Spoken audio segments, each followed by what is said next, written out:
Okay, while you're figuring that out, I'm just going to go through these, what you're looking at here. So if you have never seen this, this is an autoclave bag, right? So this is a big bag, and what you see inside this is substrate. We call this substrate. This is actually, looks like some type of grinded hardwood or wood pellets. Yeah, so this is going to be pretty much the what you start off once you have a fully colonized jar, right? You can inject this, right, and depending on how many cc's of you know, the liquid culture or spores that you put in here really counts on how long this takes to colonize. Right? And this big bag is very heavy, right? I would guess that this thing is probably maybe 7-8 pounds compared to a small jar about this. You're talking colonization rate is probably going to be 3 times as long for this, right? So, and what you're trying to do really matters, right? So if you don't care about time, you know, inject it, leave it in your closet, who knows? Hopefully it'll grow, right? But generally speaking, people like to be really quick about things when they're cultivating, right? They don't want to wait a long time, and don't get me wrong, you get a lot out of this, right? This is a lot to work with when it's fully colonized, but also when you're cooking this in a pressure cooker, this one bag is going to take, you know, the whole pressure cooker, right? So think about if this bag goes bad, right? If it contaminates, if it molds, you just wasted this much substrate, that much time, and that much effort. So there's good things and bad things about working with large amounts, right? So I just kind of wanted to explain a little bit about that process. And what you see right here is a breathable filter, right? So when you inoculate, there needs to be a fresh air exchange occurring, right? So there's gases that are kind of releasing from here, and if there's a sealed top, then there's no room to breathe, right? The fungus can't live, right? So it'll probably just kind of mold away because there's water and hydration within the grains when we soak them and cook them up, right? So when you're actually sterilizing, you have to soak the grains for 24 hours usually, right? And once you soak the grains, there's something called field capacity. Field capacity is the description of when your grains have the certain consistency that you need for fungi to thrive, right? Because they could be too wet, and that's when you get a lot of mold occurring, or they could be too dry, and that's when nothing will even occur, right? So there's a fine balance, and a good way that I always recommend people to kind of test this stuff out, you get a regular spoon, right, a metal spoon, and you dip it into your grain, and then you just kind of tip it over. And if it all falls off, you know, maybe 1 or 2 pieces stick, that's fine, you know. But the majority is you don't want the grain to stick completely to the bottom of the spoon, right? So that's kind of like a good way to gauge field capacity is the terminology. So you don't want your grain to be over soaked, and you don't want it to be too dry. So good consistency is about 24 hours of soaking, and then I think what about an hour or so of boiling. Yeah, it depends on the grain that you use. I have a slider. Yeah. So yeah, he'll get into all that as well. And then what you see here is a pretty big machine. We probably won't even, you probably won't need this at your house unless you get into some big, some actual growing, some large yield operation. Can you use a seal mill? Can you use a what? Seal mill? Seal mill. Seal mill. I don't think I've heard that. Oh, it works really well, actually. Is it like a vacuum sealer? Yeah. Oh, okay, yeah. Yeah. So I was going to suggest that the vacuum sealers, they do have an area where they seal off the bag, right? It gets the bag hot after it sucks out all the air. And you can use that in a gym or in a gym. But from my past experience, that doesn't really hold the bag that well, and unless you're just going to burn it all the way through, right? And then kind of screwed. Yeah, I remember like substrate that doesn't have to be sterile, but with grain you probably can use that. Yeah. And air can get it. Yeah, your chances of getting contaminated is increases a lot more because I don't think it provides a proper seal to use a vacuum sealer. But it's not to say that it can't be done, right? So and then also here, liquid culture. This is where you can multiply spores, right? So usually it's made of like malt dextrose or some type of medium that has sugar or something to make the fungi kind of reproduce, right? And when you kind of spin this around, you see a little cloud, and inside that, those are all spores, right? So this whole jar has trillions of spores in it. And how we're going to use this, it has two ports right here. One is the white port, which is the breathable filter, right? It always needs to breathe.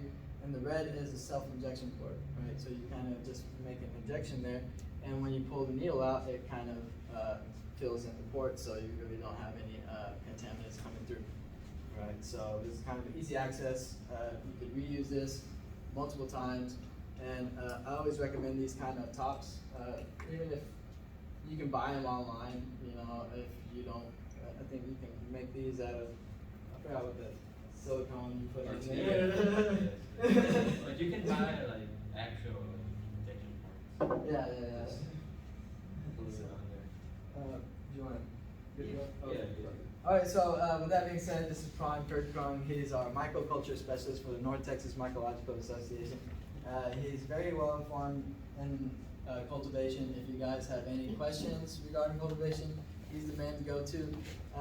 He's held this class previously, I think in February, and we kind of screwed that up because the recording wasn't really recorded properly, and ever since then we never saw the guy again. So I don't know what he did with the recording. Maybe he took it and reproduced. Probably putting it out somewhere. But this is Pran Kerdkrung. He's here to teach our cultivation class, and I'm happy to have him here.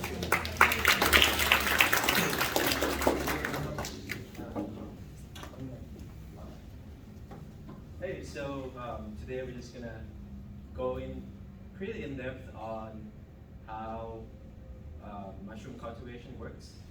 Basically, like gourmet mushroom cultivation, where we do in the commercial farms, and home cultivation as well. Look at this slide. Oh, I'm sorry. No, you do.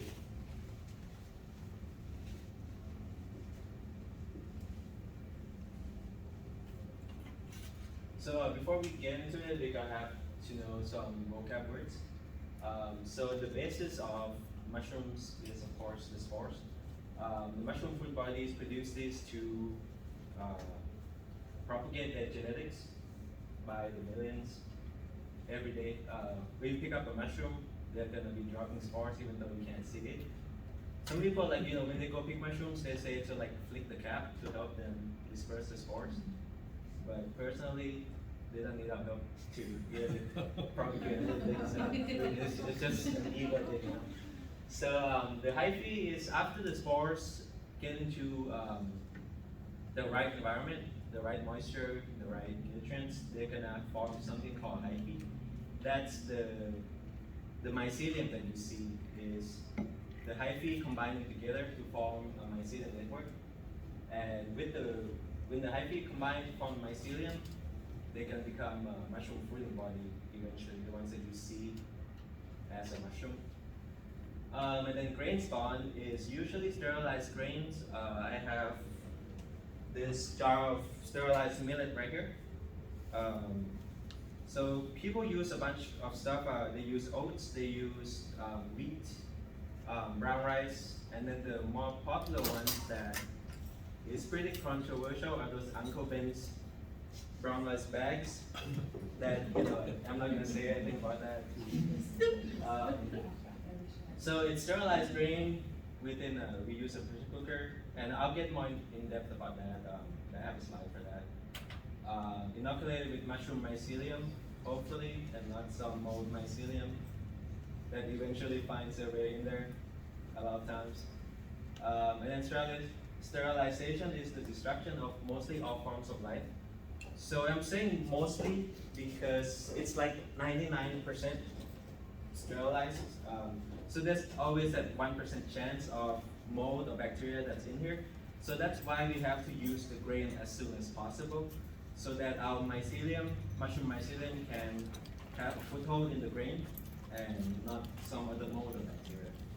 Can I ask a question? Yeah, So my friend, he's got one of these pre-sterilized bags that's been sitting around for months.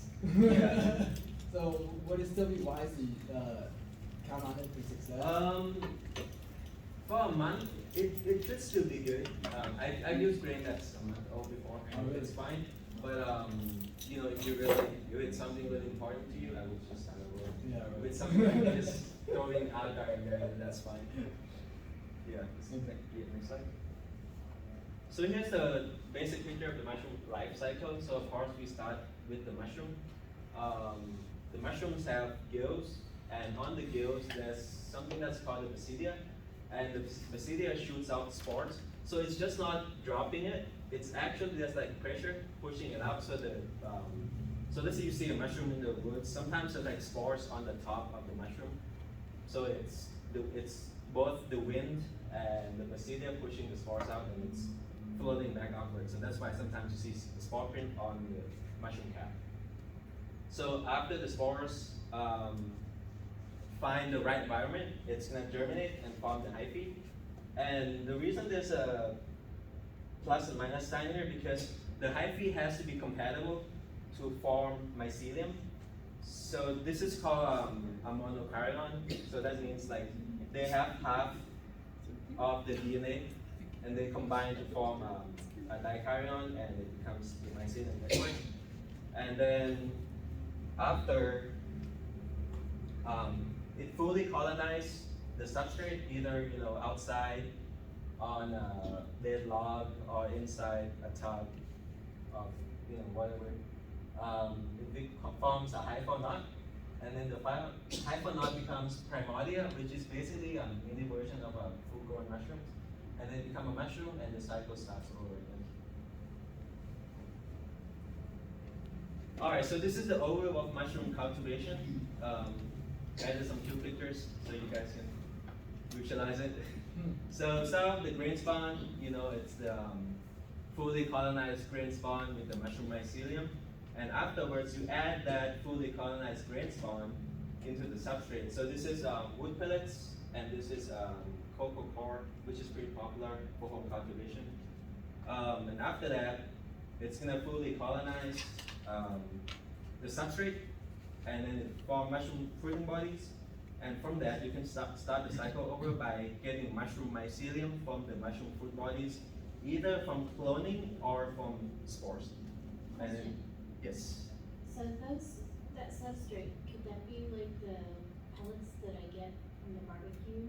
Yeah, it can be. Yeah, just make sure it's not like something crazy mixture with flavors and. Like I think there's apple and then there's cedar. Yeah, just try to get hardwood pellets. I would just say that to make sure there's no crazy chemicals or anything Yeah. in the ingredients list. This one is actually softwood just because they're a lot cheaper. I find that they work well for oysters, but not like reishi or some other other species. Okay. But hardwood pellets should work. Which woods are hardwoods? I'm sorry, I should know this later. Hardwoods are the trees that lose their leaves every year, and softwoods are the ones that retain. They're kind of coniferous. Okay. They have the Okay, so pines. pines are not hard. No, Pines are not Yes. hard. Yes. Next slide. Are I cedars? had a question about this. Cedar, I think. Is, Yeah, what's up? I think Robert. Just, he's our you know, if you're purchasing substrate on the market, what kind of transparency is there, in sourcing that, just so you don't get into like any chemicals or things like that? How's, Yeah. explaining where they're getting this product from, because I see the bricks.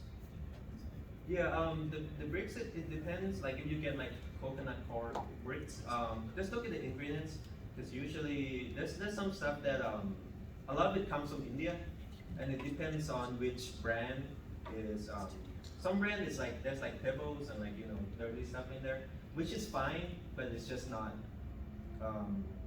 ideal. But with coconut coir, the reason that it's commonly used is because it doesn't have a lot of nutrients, so the mold spores in the air can germinate. So you can basically just like heat it up with water and you can use that as it is. But with some substrate that if you buy them online, people sometimes they add like nutrients to it just because they think it's gonna help the mushroom grow better or whatever.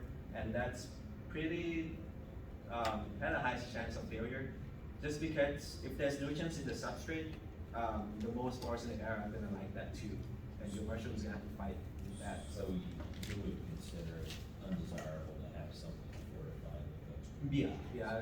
Because all the nutrients you need comes from the green stone. Yeah. Yes. So, so let's move on to what is agar anyways. Does anyone know what agar is? Is it extract of seeds? Yes, that's right. So, Mm. so this is I mean. you go Oh, back. sorry. Yeah, go back. So this is you can get this at like the Asian markets. And personally, I like using it just because it's made in Thailand, and I'm from Thailand, and I got it makes sense. So, next slide. So, like she said, agar is a jelly-like nutrient media that is used to grow an organism on a two-dimensional surface, and it's made from seaweed extract. It's used in microbiology and mycology. It's basically, it's really cheap to make. So that's why it's really popular and it's really easy to use.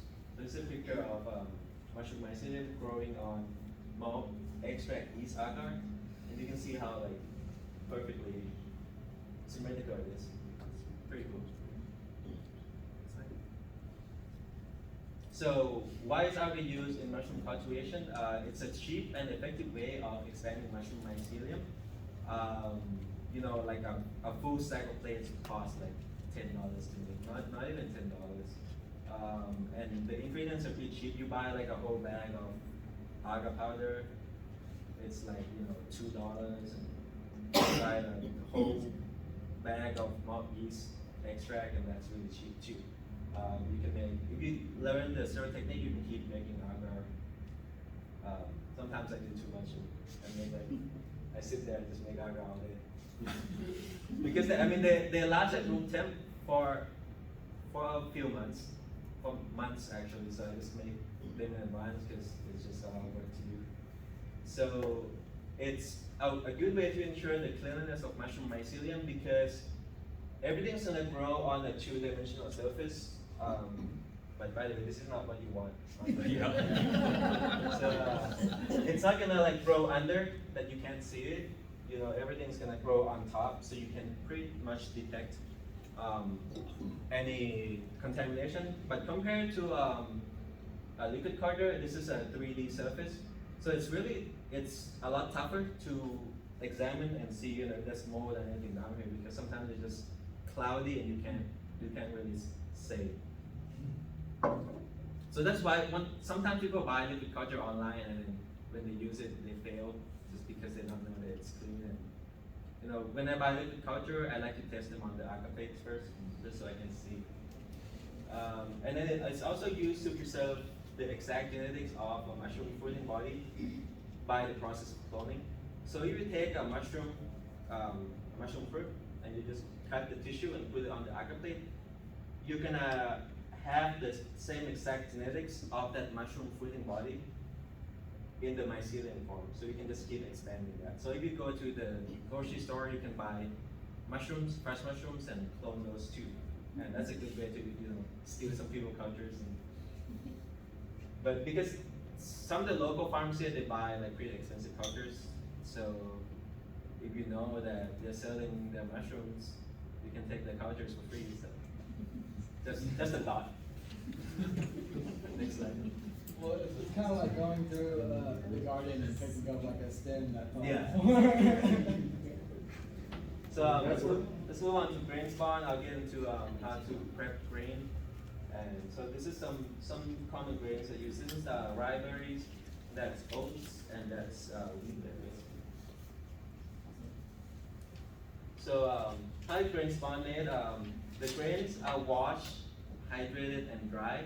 Usually when they're hydrated, that means you boil them, but it depends on the type of grain, of course. this millet that I made, I did it the no prep style.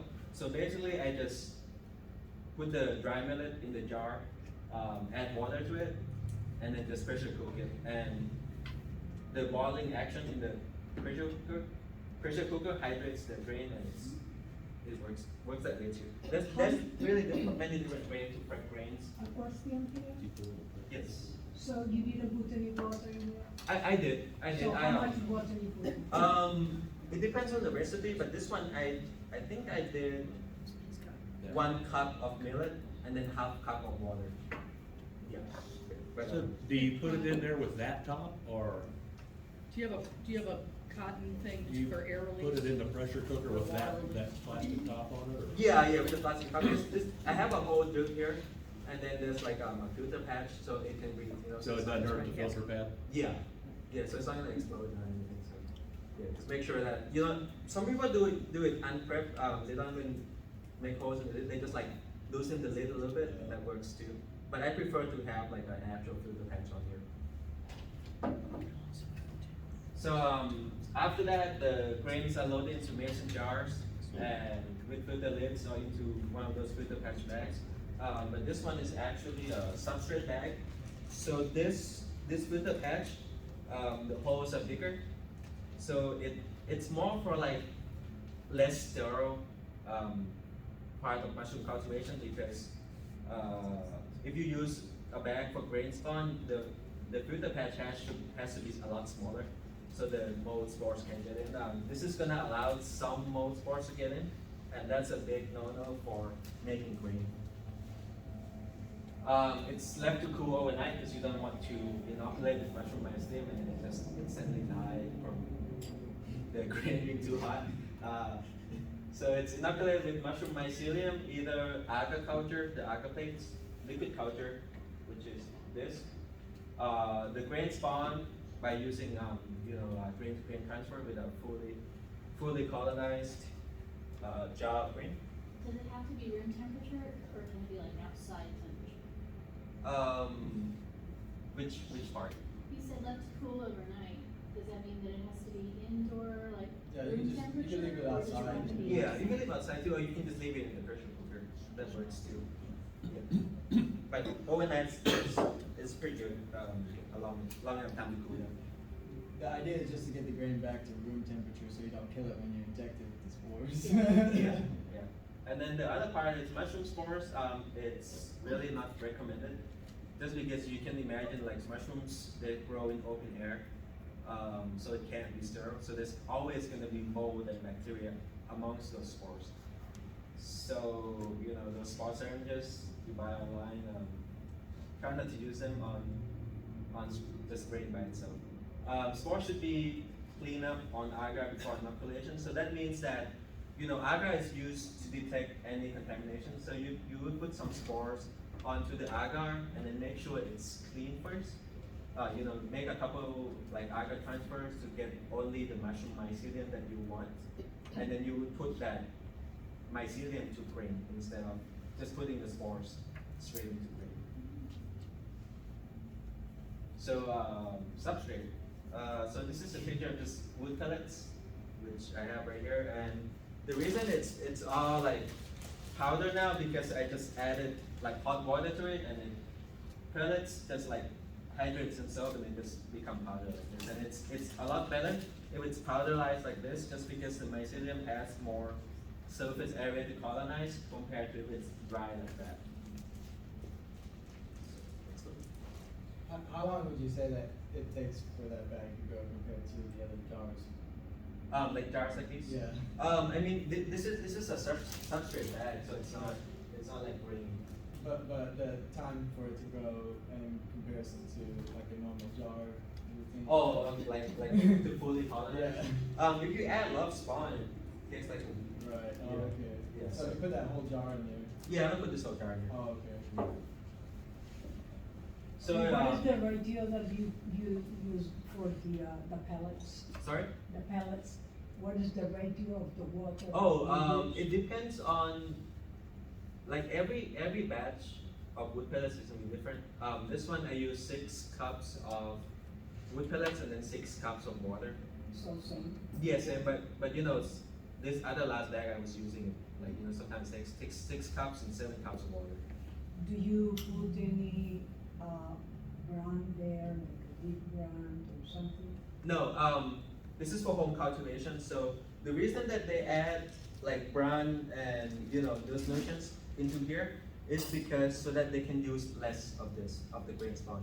So that's called supplementation. That means adding nutrients to your substrate. But for home cultivation, it's not necessary. Just because if you add nutrients to this, then you have to be super sterile with the process. You can't do this in open air. So imagine having to be sterile with this in one of those steel airlocks. That's pretty difficult. But with the commercial farms, they have like big laminar flow hoods that they can just do their work in front, and it's a lot easier for them. And then they save money on using less grain as well. But for us, home cultivators, I would rather do this so we can just do it on the kitchen counter and not having to worry about contamination. So you will not put that back inside of the, pressure cooker? No, I'm not. But if you supplement it, you have to pressure cook it. So, how do you test the field capacity or the hydration? For these, Yeah. for these it's different from coconut core because they hydrate kind of different. With this, if you squeeze them, there's not gonna be any water coming out, but it still feels wet. So you know, compared to like coconut core, people say like squeezing, there's few drops of water coming out. This is different. Cool. Yeah. Does it like ribbon in your hands or like What? moisture? Does it, and you said it still feels kind of moist. Yeah, it's still But good. so like when you squish it, does it like ribbon or is it less than? It's for this. This is drier. So like you still feel like you can try it when we get to yeah. But it's kind of hard to describe. But after a few times, you'll get the hang of it. Yeah. You got your questions already? I just have a question about the grain, and just wondering if you were like brewing beer, if you could use the grain from that process, or would it be too wet? What type of grain is it? What type of grain is it? Barley? I think you can use barley, but that's not like if it's already been used. Then I wouldn't use it. I would use like dry. Yeah, you wouldn't want to recycle it. If that's your question. Yeah, that was my question. Yeah, And then like a big bag of grain is like, you know, $15, like for 50 pounds. You can just buy like feed grain at the feed store, and that works well. Okay, so let's get to substrate, why it's used. So for certain species, the substrate acts as the water reservoir for the mushroom feeding bodies because mushrooms are 90% water. You know, but with oysters and the wood-loving species, the saprophytic species, they actually use nutrients in the wood to form fruiting bodies. But you know, other species such as Psilocybe cubensis, they don't use water in the substrate. I mean, they don't use nutrients in the substrate at all. So basically, for those species, substrate only acts as the water reservoir for mushroom fruiting bodies. That's why I said that we can use coconut core because there's no nutrients, and it's a lot easier to use that because you don't have to be worried about mold getting in there and contaminating the growth. Do you add anything to the coconut core? No, it's just vermiculite. That works. Okay. Yeah, vermiculite helps it hold more water. All right. Yeah, Thank you. because you need as much water as you can for the mushrooms to grow. So the grains do not hold enough water for the mushroom to grow to their full potential because if you can probably fruit this straight from the jar, but it's not gonna look good just because there's no water because it uses it all up by the condensation of the mycelium already, so it needs more water. So what are some substrates that are used in mushroom cultivation? You know, of course, the hybrid fuel pellets, straw, which is not really used anymore just because it's so messy and stupid. The cocoa core, which is pretty popular because you can buy them anywhere in the pet stores online. Manure, it's used for some species. What species is this? The agaricus that you buy. America's with spores. Yeah, they use manure and a bunch of other stuff like It's kind of crazy what they put in the Just substrate. like cow and horse manure? Yeah, Yeah. yeah. Cow horse A manure. lot of it is Not spent predators. coffee, Okay. spent coffee too. So Okay. as long as they're herbivores. Pretty much, yeah. Okay. Yeah. Cows. Yeah, Sterilized. you know, for like oysters and stuff, you don't need to use manure or anything. That's kind of gross for to use that for that. But you know, some people grow like those Panellus senescens. They use manure for that too. But for cubensis, just have to use corn. So I had a question, you Yes. mentioned coffee, spent coffee. Yes. And So if you want me to elaborate on that, there's a company out in California that just goes around collecting spent coffee from these large businesses. And what they do is they process it and get it prepared to actually put their sterilized grain into and use as a substrate so they can kind of grow the mushrooms on. Grow So oysters. Yeah. still, the spent coffee still has enough of the nutrients that substrate, gives to the grain to produce a food body. interesting. Yeah, but What yeah, do but they need to do but to for- prepare it? they just usually soak it, or they just add like actual coffee grounds into the grain. But personally, I don't do that because I feel like there's not a lot of benefits in doing that because the grain is enough nutrients for the mushrooms anyway. So what's the point of adding something extra that's gonna cause extra contamination? Sure. Yeah, because bacteria and molds, they're like the nitrogen in the coffee as well, not just the mushrooms. So that's it gets harder to sterilize in the pressure cooker because there's more like burden in the grain jar that you have to sterilize. So that's why you were saying, some of these things are more suitable to commercial Yeah, rather yeah, than that's- kitchen. Yeah, application. no, but- It goes back to what do you want to do specifically, right? Like if you're looking for a larger operation, then you have to kind of adapt to that. But if you're just growing at it in your home, you don't really need to go through all that trouble. Yeah. So like I said, commercial gourmet mushroom farms usually use hybrid food pellets, and they add supplements, nutrients such as soy juice and wheat bran. Certain technique must be used when you inoculate these blocks, but less grain spawn can be used. So they save a lot of money on grain spawn because grain spawn is pretty hard to produce just because you have to be super sterile in every step. And if you can imagine, they're making, thousands of blocks a week, and if their grain spawn is bad, then that's gonna mess up their whole grow, which is not good. So Yeah, that was the problem for Texas fungus right there. Yeah, one of our sponsors, which I was surprised to even hear this, because Texas fungus is a farm out in Arlington that grows gourmet mushrooms. But I was surprised to hear that they import all of their substrate or their grains. Because some farms they just specialize in making grain, and that's what they do. Right. And they're compared to if you try to do more things, and you're not gonna be good at either. So Right. yeah. To me, I thought it was kind of like cutting corners. It Yeah. works out for them. Yeah. So. Maybe that's why the mushrooms are expensive. They digress. So here's the still air box. It's the most important thing you can use in mushroom cultivation at home.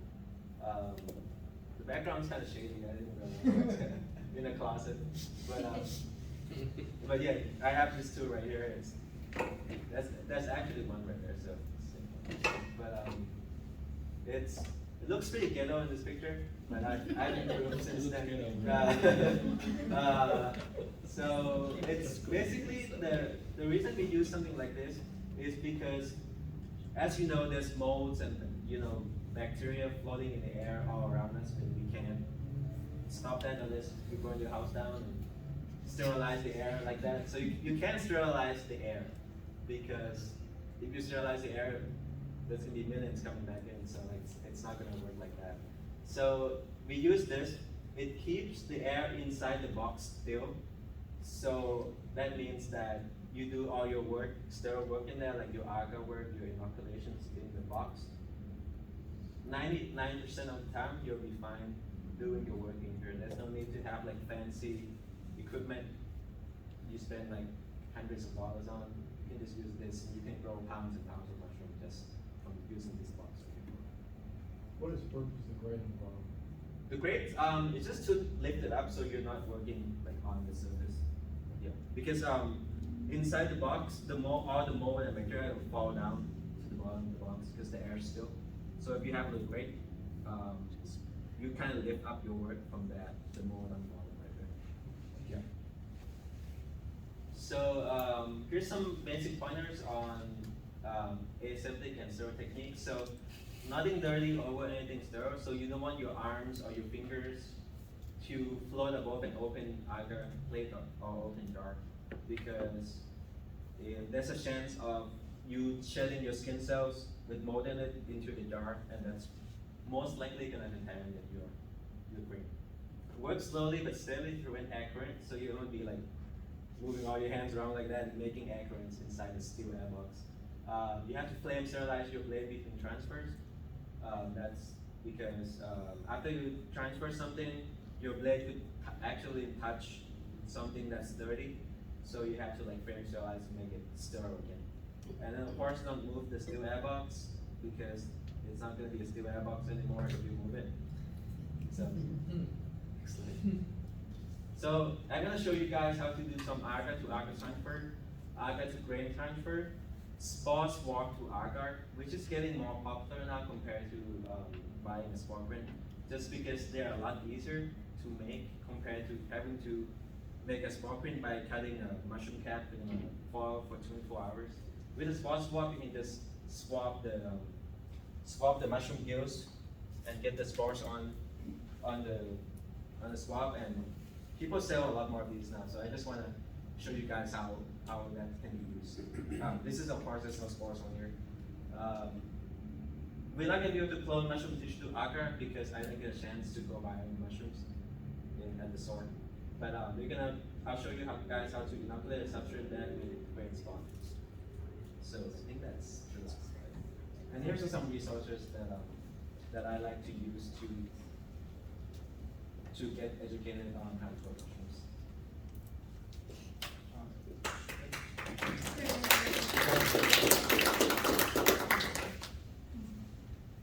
Alright, so we're going to try to practice some sterile procedures, right? So we're going to glove up, right? Yeah, I'm going to show them first, and then they can go about their research. So let's go back one slide. There's like a list of what I'm going to do. So I'm going to do everything in open air just so you guys can see easier. So let's see here.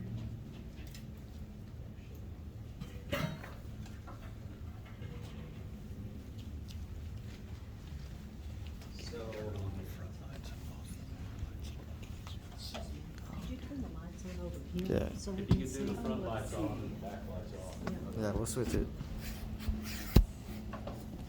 So should we have them come up to look, or what do you think?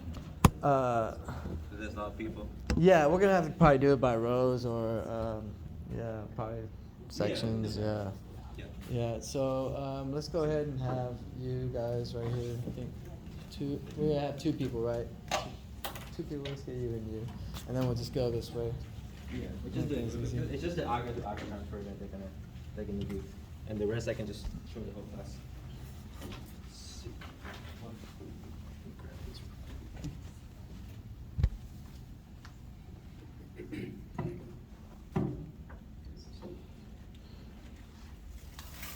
So normally we're gonna do this under the steel air box, but this is just for demonstration purposes.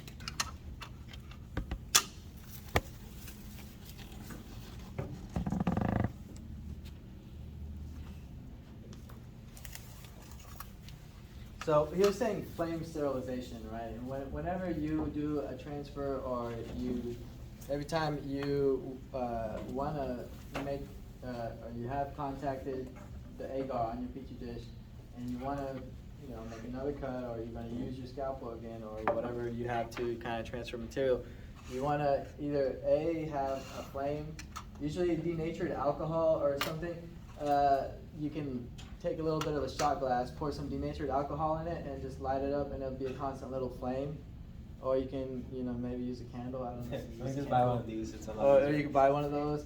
He's got one of these cool little I'm not even sure what the name of this thing is. I forgot too, It's but like a it's like Tesla a- coil. No. Yeah. Induction. Yeah, induction Yeah, coil. induction Yeah, that's coil. right, yeah. Yeah. So I'll bring this over here, kind of show the video. But So this is pretty cool because once he turns this on, all he does is just put his scalpel through this little hole right here, and it gets it hot without needing to touch it. Right? It's kind of like magic. Now, is that pretty expensive? I think you can make it, right? Yeah, it's pretty cheap. I got it from China. My friend actually made it for me. But there's people who actually make them and sell them on Instagram for like $100, which is way too much. Yeah, I think so. But, It too. has to be copper though, right? Huh? I think so. Yeah, copper kind of makes it. Better conduction. Mm. Okay, so we're just gonna go through the basics of an agar to agar transfer. So of course, this is lion's mane. So we're gonna cut a tiny piece of the mushroom mycelium here onto a new plate to expand the mycelium. So first, we're gonna sterilize the plate. Just make sure it's very hot.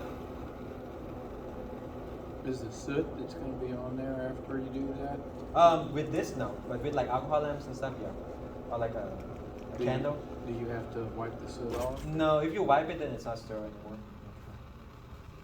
It doesn't really matter. So I like to like pour down like pretty far on the handle, just not burn yourself. So just wait maybe like 5 to 10 seconds for it to cool down a little bit, and then I would just cool down it on the receiving plate, It's like a fajita sizzles. and then just cut like a piece of mycelium, a tiny piece is enough.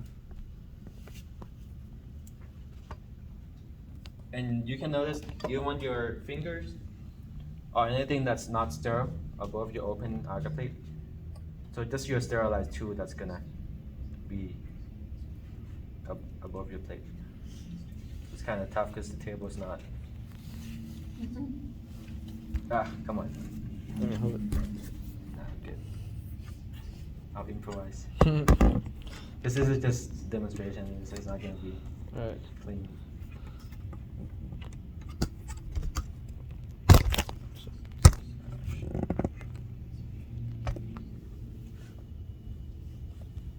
Okay, good, finally. So a piece of mushroom mycelium, just gonna put it in, Now this is also what we have in those microtubes that we hand out, right? So these are cut out pieces of agar that you can just take straight from the Yeah. microtube and put into these petri dishes. Yeah. I'm actually gonna demonstrate that after this. So this is just cling wrap that I cut a piece off with a knife, which is pretty hard to do, but it's worth the effort. Just so you have to like buy like parafilm, expensive. This works pretty well. I just gotta find the ends. So- Now, I noticed you don't sterilize the table like you do with bacteria, right? I think he did earlier. Oh, you did earlier? Okay. Yeah, it's Yeah. not. It's like sanitizing it just so you. So everything was wiped down, Oh. disinfected Isopropyl. previously to you guys kind of coming into the room. So, and basically what he's doing is providing that seal to that petri dish so that it stays closed, so no bacteria or other kind of infectants will creep in there. What you want to have is completely sterile environment, and you want it, once it's transferred, you just don't want to open it until it's fully colonized. And then also, like I said here, this piece right here, it can kind of look like this as your eventual end product, right? I'll kind of put this right here as your eventual end product. And also, when you have these, it's good to write, and he'll get into specifics later. Yeah. But it's good to write what species you have, right? Because you can't really tell what gets what it is. Not even but you. especially like when you got a bunch of microtubes, right? And you don't really know. Luckily, like Yeah. right now we only get one, but Yeah, but if it's an illegal species, don't write anything there. Just put the nickname on there. we put abbreviations. Sorry. So I just did that transfer. I wrap it around twice with this just cling wrap right here, and I would just label. This is from Lion Min's plate that's labeled T2, So T2 is transfer number 2. So it's been transferred from a plate that's called T1. So this is now T2. So I just put, lion's mane, T3, and then the date. What day is it today? 6. The 6th. 8/6. 8/6. And that's it for this one. Are you gonna keep that and see what grows since you didn't do it in the? Yeah, probably a bunch of. That's the experimental one. And what's the next part? So I'm gonna show you how to do a spot swab to an agar plate. So let's see. Now, would that be off of a fresh specimen? The spores? Yeah. No, it's something you can buy online, just like the spores. Oh, there's spores in there. Not this one. This is just a Oh, standard swab. yeah, that's what I thought. Well, what I meant is, where are you gonna swab with it? From the gills. Right, of a fresh specimen, right? Yeah. Oh, fresh okay. Yeah. specimen. Yeah. Yeah, but people sell these online too. Yeah, so- and what I was gonna say about that, that's kind of like a little cheat that we use to get the spore coloration at times. Yeah. When you don't really want to wait for a spore print, but it's not 100% accurate, right? So usually spores will take a while to drop, maybe an hour or so. So what mycologists or people are trying to identify something will take a Q-tip and then do a little bit a little light swab of the gills, and you'll get some coloration, but like I said, it's not 100% accurate. Yeah. So with a spot swab, some people just take it out and just like do like zigzags on a few plates. But for me, I like to actually take a piece of the spore-laden cotton and just put it onto the plate. So then you sterilize your plate again. When you were talking about colors, was that from? Spore like, colors? Spectroscopy, or is No. it just? No, just so looking? so mushrooms will have variations of spore colors, and that'll help you in identification, right? So if you find the spore color of a mushroom, you can eliminate all the other spore colors to look at, right? So that'll really eliminate the possibilities. So cool down your scalpel again so you're not burning. So you would just slowly take like a piece of the cotton. Sometimes the swab is pretty tight. So that swab will be sterile when you buy it, buy one online?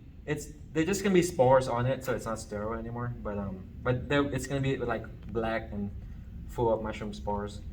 Depending on the species, but mostly it's purple, brown, black, or whatever So that. you would expect some contamination? Yeah, this is why we use agar, because we can clean it up. So just take a whole piece there and then just stick it onto your agar.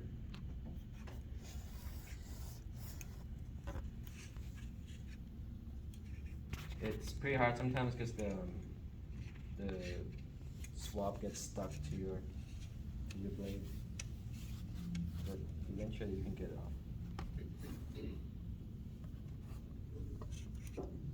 I was thinking. But I didn't say it.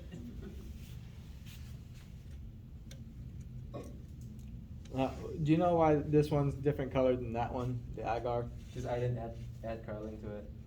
What kind of coloring do you use? Just regular food coloring. Okay, this is real hard. This is not coming out. So if you have like a different tool, you can just like kind of knock it off. Well, you can do tweezers. Yeah, use tweezers. Yeah, but don't do that. Never do that. No. Just for the sake of time, I'm just gonna do the wrong thing. We're just demonstrating what not to do. So again, you gotta wrap it twice because these agar plates are vented, so there's always gonna be air coming in. So you want it to be pretty airtight, so the most spores aren't coming in. Okay, and then the next one I'm gonna do is how to inoculate a substrate bag with grain spawn. So let's see. I guess you. What? What's up? I guess y'all can sit down while. Yeah.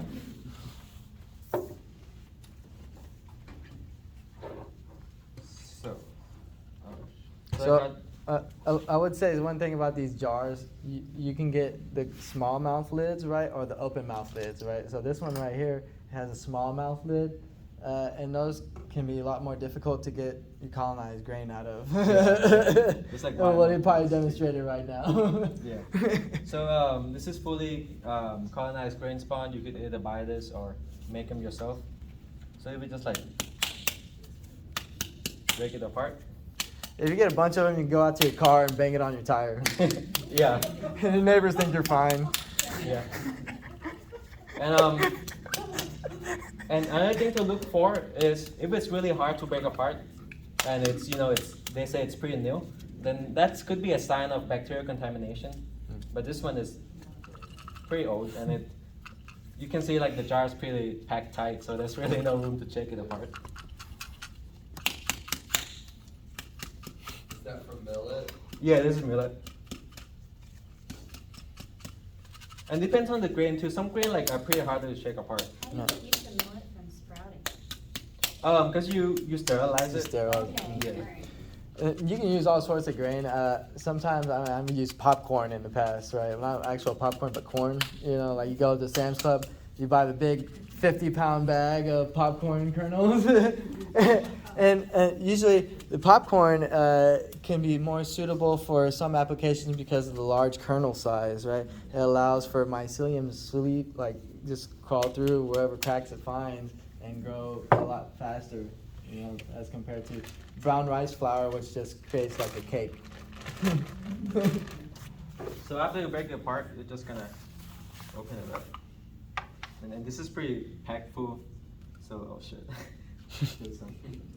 Millets get everywhere, so that's the bad part about it. Just because the grains are so small. But the good thing is, there's more inoculation points. So because one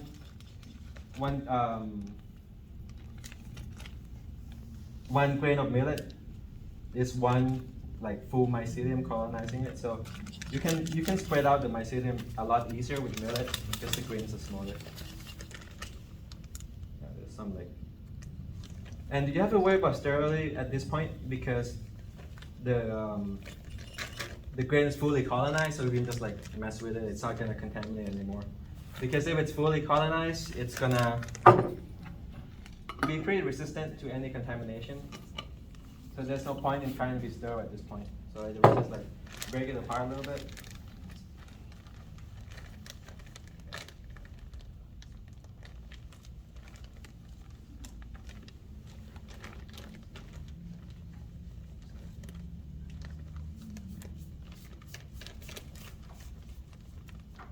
And I'm gonna seal the bag.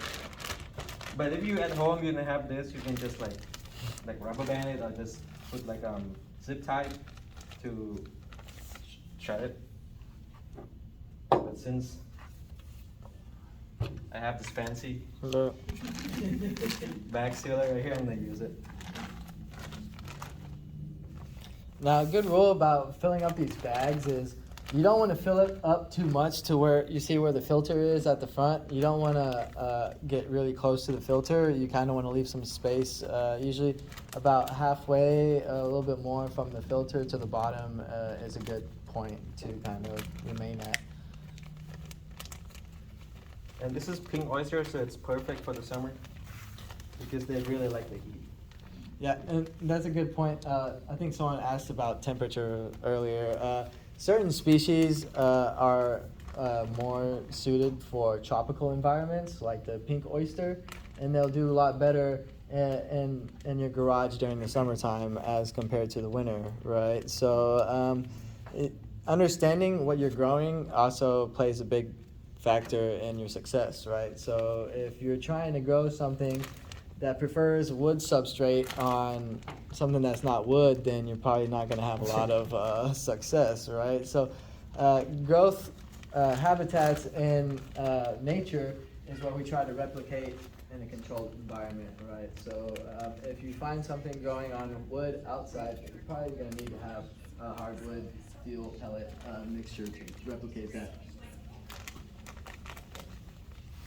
I'm just trying to get this bag because I have a smaller bag sealer, so I can't seal it normally, I have to kind of fold it up. But I would get air in here, so it's easier to mix. And then I would. Bag's not very tall either. Yeah. Has it been cut a few times? No, it's just this size. It's just a 5 pound, 5 pound bag. You can get like bigger ones as well. Unicorn Grow Bags is one of our sponsors, and they're right up the street in Plano. So if you guys really want to show your support, you can buy it through them. Yeah. They're actually one of the nation's largest suppliers, and we're right around the corner from them. Yeah, it's pretty. Is that one of their bags? Yeah, this is one of their bags. What's the name again? Unicorn Grow Bags. Unicorn. Yeah, we had a Texas Mycology conference earlier this year, and we collaborated with them to host it in Arlington. We're supposed to be hosting another one pretty soon, so.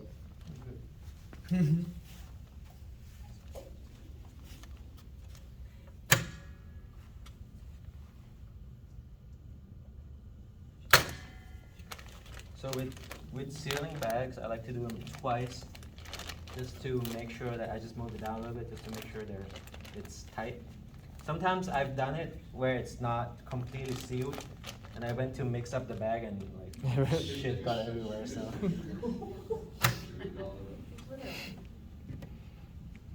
And that's one thing that I was talking about, the vacuum sealer. I noticed that doesn't really seal as well as other applications do. And especially if your bag gets really heavy and you're kind of moving around, that seal can easily rip. So you kind of want to be careful. So I'm gonna I think you trust. can do it without folding. Yeah, if you get a bigger one or like a smaller bag, you can do it without folding. But with this, okay.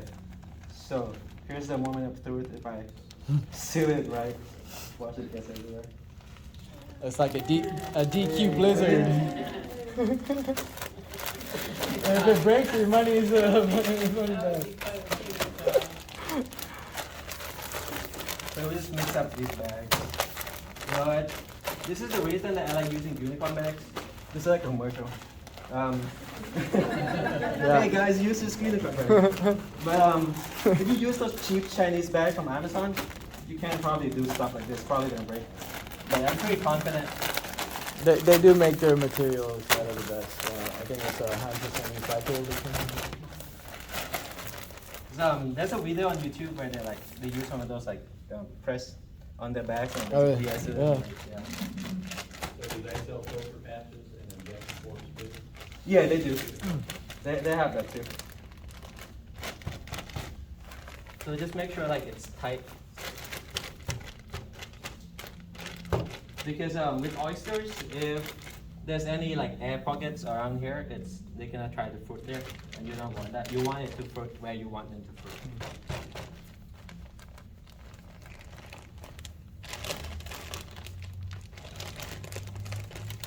And what he was mentioning is once it's fully colonized, you just make some holes, and that's where you want the mushrooms to appear, right? So as soon as they come into contact with oxygen, they'll start popping out of those holes. And that would be 2 weeks. I don't really know. You put a lot of grain in there, so it should take off pretty fast. Yeah, maybe about 2 weeks. And that's why I don't supplement the bags, because I supplement with the grain. Just put a whole jar in there. If it's supplemented, you just need a tiny bit of grain, and that'll be good. But this is like using it in place of the soy hues or wheat bran, you would add it. Oh yeah. So you just use nutrients from the grain instead. So when you say make holes, Oh yeah. Yeah. Slits, holes, yeah. Yeah, it depends on the species. With oysters, I feel like they like more just it's like a slanted X. It's like this parallel line, and then just another line through here. It depends on the species. So you can look it up on YouTube. I like watching Southwest mushrooms. They have good gourmet videos there. When did you make the holes? I would make it over here. When it's fully colonized. When it's all white. So And what about lion's mane? I know. pink lime is actual X's. Actual eggs. Yeah. Yeah. So I just label it pink oysters, and then you like a bunch of smaller X's or one big X?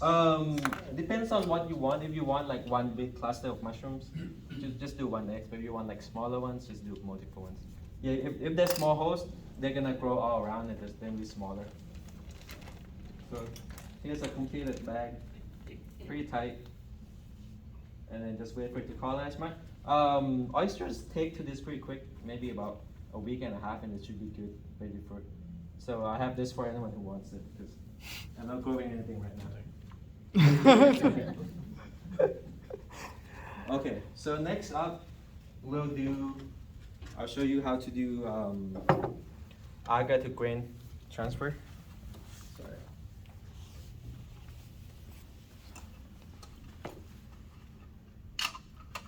So what are your teachings? So I did this whole thing at my house, but I went on vacation and I left little dishes out for like 2 weeks. Uh-huh. And I guess like my roommates are fighting over like the air conditioning, and so they're like super condensated. Yeah. Should I just give up on them, or is there a way that I can like say? Condensation doesn't matter that much. It depends on the temperature change, and condensation it's more an issue when you're trying to You're like getting ready to, it's primordial, Yeah. getting ready to pin Yeah, it and start growing they're out of growing agar. inside the jar. Yeah. Yeah. Yeah, but if on the agar plate, you're talking about agar plate, right? That's Yeah. condensate. So on Transfer. like a spot plate, if there's a lot of water in there, it's just gonna spread the bacteria all around. So that's the only thing I'm worried about, because spores are not sterile and there's bacteria on here. So if there's water inside here, it's gonna give like a road for the bacteria to move around the plate. So that's the bad part of it. But with a sterile plate like this, look, I have condensation here, and it's fine. So But if they're like huge waters. huge droplets. Like if I Yeah. move it, it drips Yeah. and it collects and it. Yeah, and that may be too much if you try to use it for spores. Yeah. Hey, Pran, this one, I don't know, turned off. Oh, I turn off, that's fine. Brandon will make it for me. So, this is a sterilized millet jar. I like to use these plastic ball brand lids, leak proof, because compared to like a metal lid that you get with a mason jar, like this is like a 2-piece lid, and it's kind of hard for me to actually like handle, because you have to like take the bands off and then take this lid off and then inoculate, which is a pain to do. So I like this 1-piece lids more. So in your steel air box, you would loosen the lid a little bit, so you can handle with one hand. And again, you gotta sterilize your blade.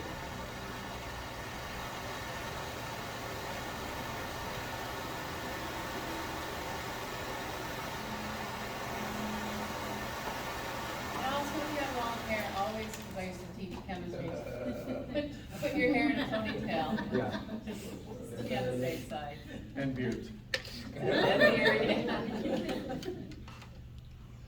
So with this, you're gonna cut bigger pieces onto the agar, because you want more mycelium in the grain jar, because there's a lot more surface area to colonize. So you would take like a few pieces.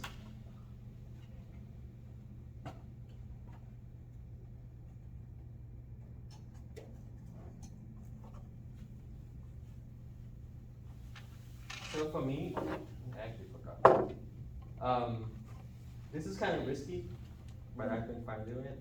I would just take the lid off like that and try not to like touch it, and just add, a few pieces. So you're not messing with the lid every time you're trying to add the agar wedges to it.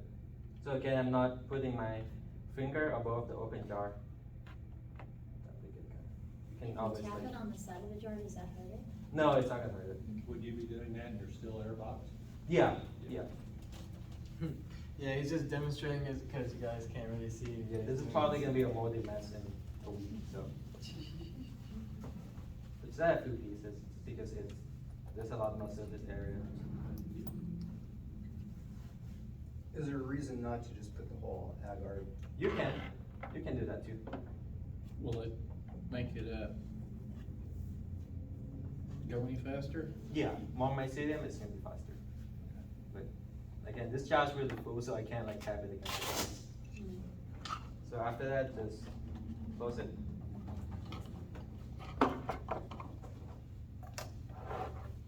And I would just like kind of roll the agar piece around, but of course it's full, so you can't do that. So it should be like when you're canning, right, the level of the Air gap. substrate. Yeah, there should be a little That's gap. not substrate, that's the grain. It should be like maybe Okay. this much, so you have space with to shake like the jar. Yeah. But this one I was just testing it out, and turns out it could do too much because I did like 1 cups of millet, and this time I tried like 1.5 cups, so I thought it would be Okay. would be better, but it's too much. So. And then what else? I think that's all for this part that I wanted to demonstrate. So the What other about- part. I'm sorry. No, you could. What about, I know you said you weren't gonna demonstrate, but can you talk about doing from a live culture? From a mushroom? Yeah. An actual mushroom? Yeah. So so with a mushroom, if it has a stipe, you would just rip the stipe like one of those like cheese sticks, kind of tear it apart, and then take the tissue from the inside of the mushroom, because the inside tissue is still sterile. So we just like scrape a tiny piece of the mushroom tissue onto your agar plate. How fresh does it need to be? I would say as long as it's not like dried out and all sad and stuff, it should be fine. Yeah. So from anywhere on the mushroom, the cap or the stem, or? The stem's better because you can get to the inside tissue a lot easier because you can tear it apart. Try not to use your knife to cut into it because you're going to be pushing the outside tissue, which is not sterile, into the inside, and that's going to make it not sterile as well. So that's it for what I'm going to show you guys. Next up, we're going to do the actual work in the two box. So you're going to have an actual plate to take home and see if you can have mold in your plates or not. But the last time people actually got good growth from it, so maybe the same thing today. And when you do take it home and try this out, if you don't have a still air box and you're not going to make one, you do want to pick a room that probably don't travel in a lot. Maybe a closet, right? And spray it, wipe it down. You want to make sure to practice sterile work procedures. You don't want to go into your bathroom because that's probably where a lot of bacteria and stuff is just laying dormant. So I would suggest small little room that doesn't have a lot of air circulation, right? You want to turn off your air conditioning so it's not blowing anything around. And you just want to make sure you glove up, mask up, and make sure, because you spent all this time preparing your stuff, you don't want mold to just ruin it, right? So it's very important. But make us do air box. It's It's very easy. You probably have some of these laying around your house and you don't even use it, you know? So if you guys want, you guys can go wash your hands. Yeah. So right next door to this room is a kitchen. There's a couple of sinks right there. We would really suggest that you wash your hands if you're going to be participating in the agar transfer. And there's bathrooms too. There's bathrooms back here.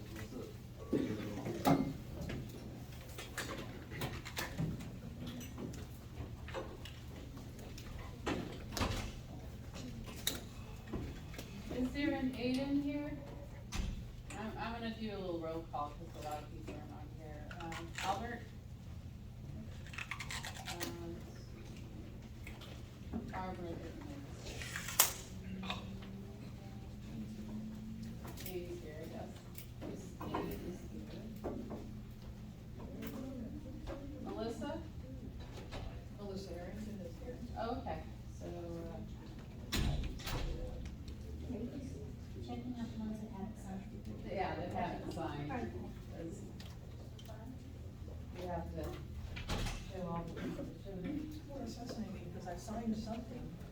I guess I just signed something else. Oh, I'm sorry. that's okay. Oh, that one was for the 4-H. Oh, how sad. Okay, sorry. No problem. Sorry. I would have loved to join that, but I need another. Well, we have another one next weekend, Next weekend, excellent. and that one's gonna be in Grapevine.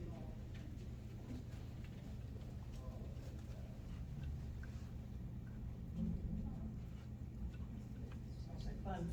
Thank you. So sorry that I didn't appreciate that. Next time I'm gonna read.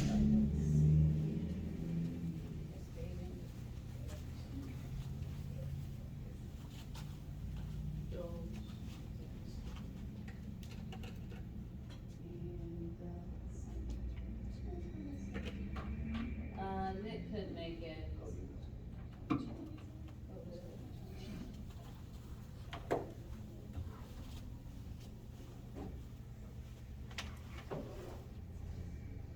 Stephen Lewison?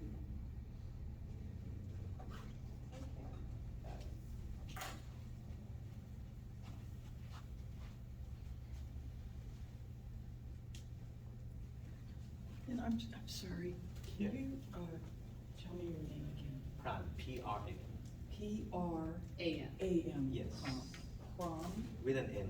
N. Yeah. prawn, Yeah. prawn, but it's spelled with an M, but you say prawn. It spells with an N. Oh, okay, I'm sorry, P-R-A-N. Yes. Okay, prawn, thank you so much. Yeah. And, now, and where do you park this guy?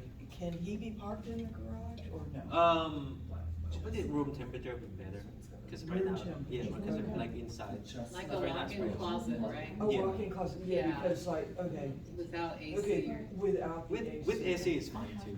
With AC is fine. Yeah, it's just had to sit there. Yeah, I grow a lot. Yeah, of cause stuff I think the I'm not garage lucky is with. too hot right now. Yes, very hot. Temperature, Okay, so I'm glad I you know, asked. some Okay, things, so, yeah. in the closet, sounds like. Yeah. Location. Okay, excellent. Yeah. Very good. Oh, you got the same case as I do. Yeah. Saying right now too, or, they have a lot of space. They're not very dense, so they're real fluffy. I don't know, they're just kind of. Well, yeah, I can hand them out now. Here, let's go ahead and, Or pull it down to the So side. these are all the oysters. There's various kinds of oysters. Chestnut, the Ganoderma. These are two Ganoderma. How are we gonna do That's this? probably This what I is gonna be need. like, We need to take one. Two of you. two people per. Hopefully it's the same, same rate, just a little different design. Yeah. Black So rice is one's the gonna use Ganoderma. this and the other.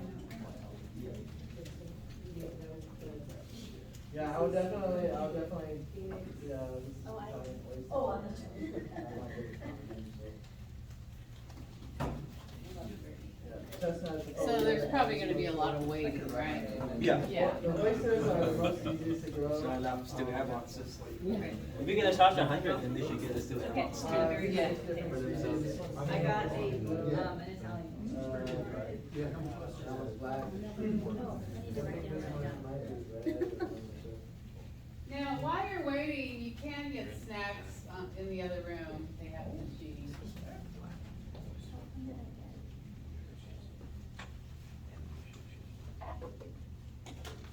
We're not supposed to So eat we that. have a few different kinds of oysters. Yeah, don't look yellow. Chestnut is a photosynthesis species. Yeah. Which one were the pretty ones? The Chestnuts are very pretty. Oh, yeah. Nothing like it. like smart and. You can argue that. Oh, Thank you, yes.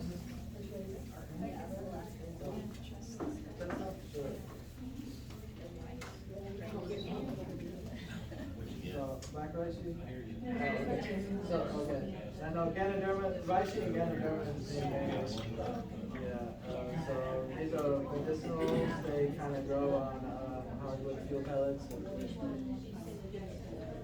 Foliota aspersus, I don't know of any of this. They're just very beautiful, large. They're very specific for edible. Where are you? Did you do? This one's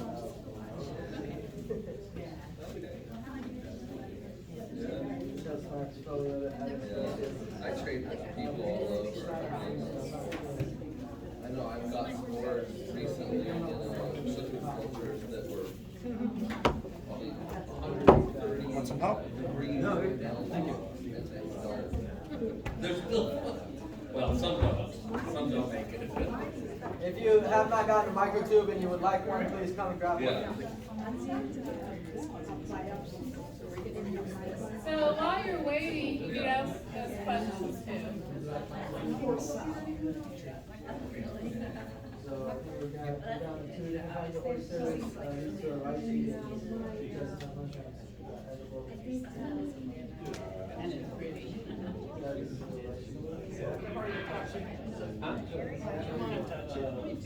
What? No, it's not. It's only conducted to the. They are. Yeah. So how long will they last? In the microtubes? Months. Months? Yeah. Just months, so that way you know which species You buy your Maybe natural plastic. Yeah, there used to be some for sale on Amazon, like a piece. I guess it's like 500. It's like And I make them use it. I know, I have a portable, floater that I made for the field. So I can do transfers in the field. They keep them in their It's bad refrigerator. I made it up, and I can make it for $100 per tray. And I used, for the floating, I used, you know, like the Bitcoin miners, they have these fans that are controllable, it's like the that you can also hook it up to and do it. That's with the agar or without the agar? Oh, it's had pre-staged with charcoal. It's only about this big. The fans on the back, the filters in the front, it blows straight at you, and as long as you're working in that, you're good.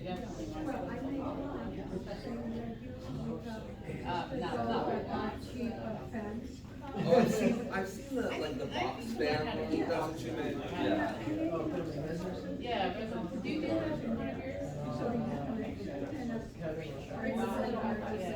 Are you using it? That would be a good demo. Yeah, that would be a good demo.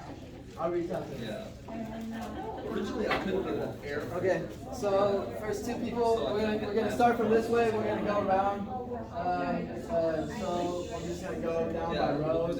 You're more than welcome to kind of stand up and crowd around, but please be cognizant of people behind you. You don't want to block other people. Yeah, it's fine. You good? Okay, so what am I doing?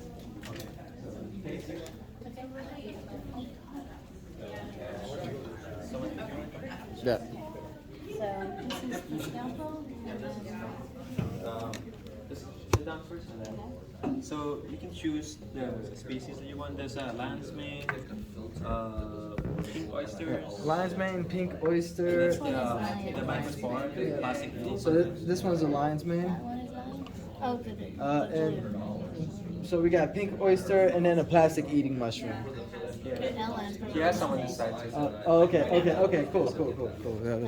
Yeah, let's do the lion. So put that inside the. So you guys can crowd around. So go ahead and just put it inside.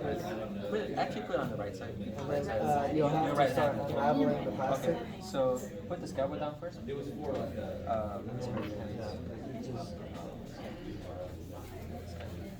Yeah, I forgot to spray. Yeah, it's all Do you have another bottle?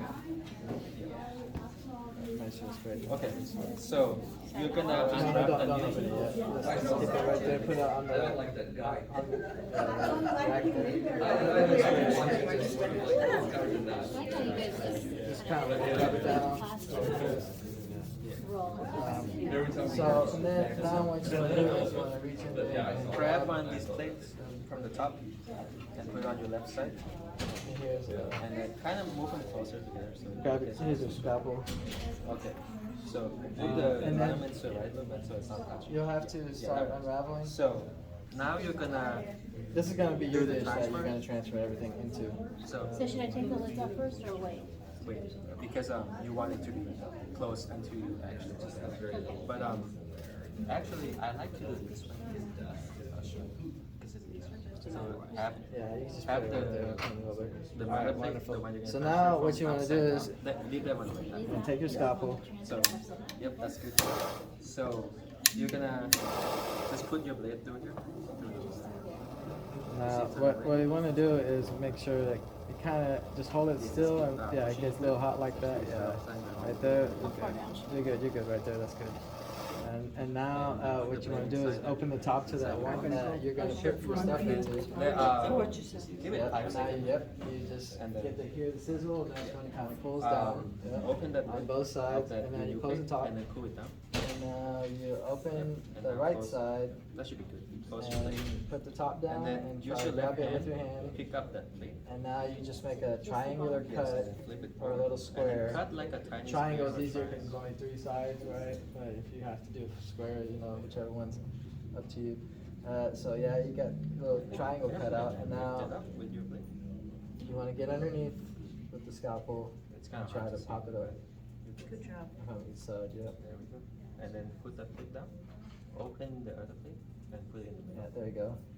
And now you just stab it, yep, and then you move it like to your that? plate. Yep, close So I it. push Well it, done. No, I'll you're just not. leave it, just drop Yep. it. And then put your scalpel down inside there, wherever.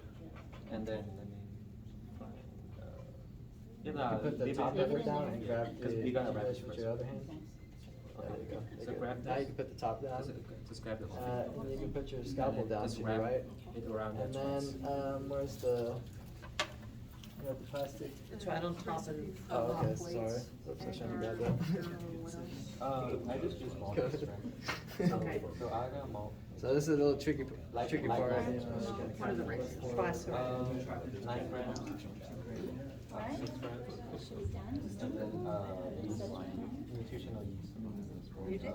Alright, all done? 1 gram. Yep, that's it. Thank And you. actually, you should label it. but- Yeah, lion's mane. So yeah, just put lion's mane. Yeah. Do you already do this? What exactly is the plastic in it? Pestiliopsis. Mine are in this for y'all's library. Okay, thank you.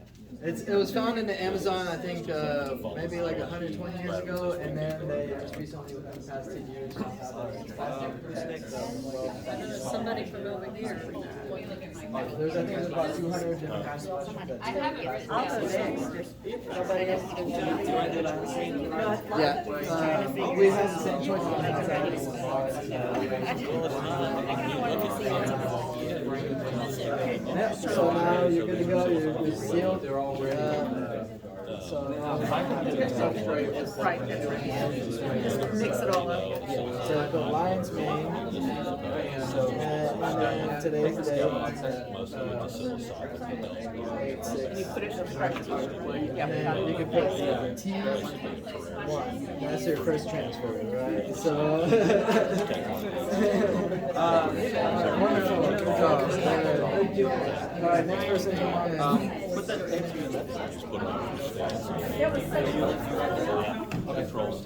left right here. If you don't want the lion's mane, okay, so, what you gotta do is, So grab the scalpel. okay, go ahead, grab it, unravel the plastic. And then on the inside, they'll strap a glue so you reach, and it's like a. And then go down. Yeah, this is my least favorite part, is chasing the plastic.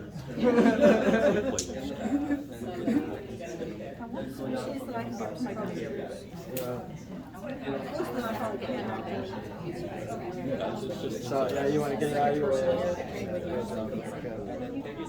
And then place it down.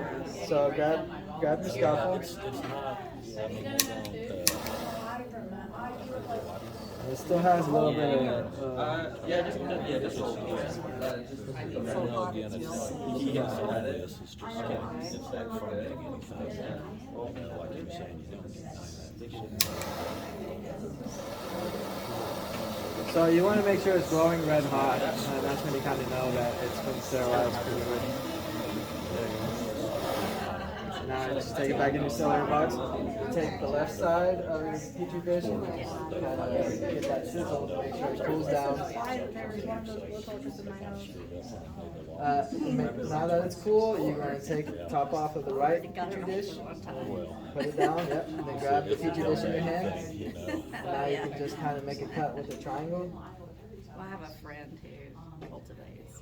Now, if you notice that this one, the mycelium is lion's mane, it's not as abundant as the As other. long as it's like holding the Drip. Like that's, the mycelium is fully colonized here and there, but the level of coloration varies. Okay, but thank you for saying it's fully covered. Yeah, it can be very tricky. Oh, is the back foot? Those are supposed to be really good. I just haven't grown them yet. They look good. Yes. Now, pass it right here. Sebastian, you said lion's mane. Yes, he's working with lion's mane right now. It's one of the most popular Species. We have pink oysters, lion's mane, and this is the pink oysters.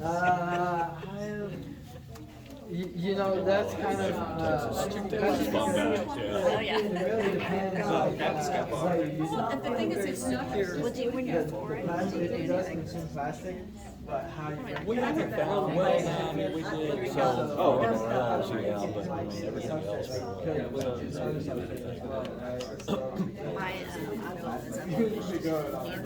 You do colonize your agar grains. And they have a huge they'll post pictures on Facebook of like bushel baskets. Awesome. If you want to put a date on there, you can. Sure, but we did find Gives you a little so it was a bit little, of so it was a little early. The pink oyster.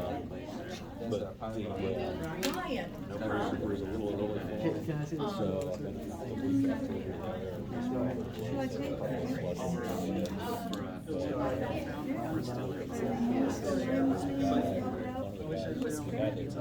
Sure, yeah, whichever one, just don't take it out, just kind of push the lion's mane up a little bit. I have to tell you right. Before we take anything out, we want to see what the room wants, because we're not setting up the lion's mane, because when He our was my box left. use it, so we're just gonna set it aside, and leave it as the top, like any. The last day, I was there early the next day. These guys were all looking for I took off,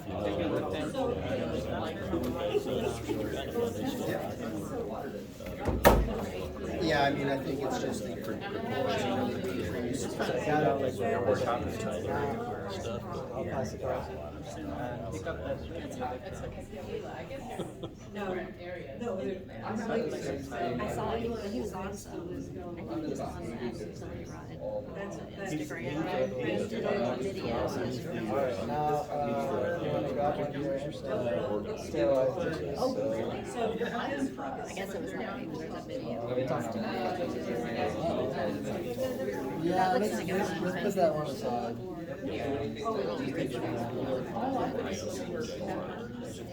Go ahead and grab it.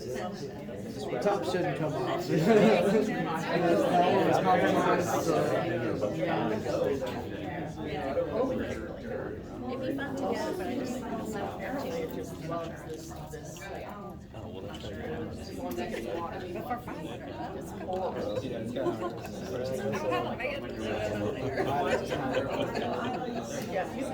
but it looked neat. It looked fun. might have just happened in As a your matter of fact, when I was up in Bell, we saw. Yeah, it's okay. It should be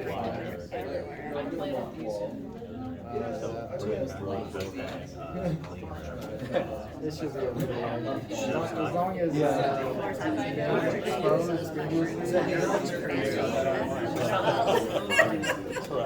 So now you want to take your scalpel? Yes. Well, and that one, if you've ever read it, it's called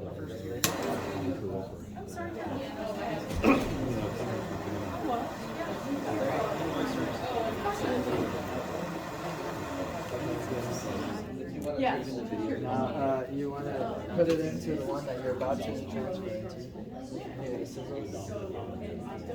And now, after it's cooled down, you take the top off the left one. pin it down, pick it up with your hand. Now you just cut a triangle.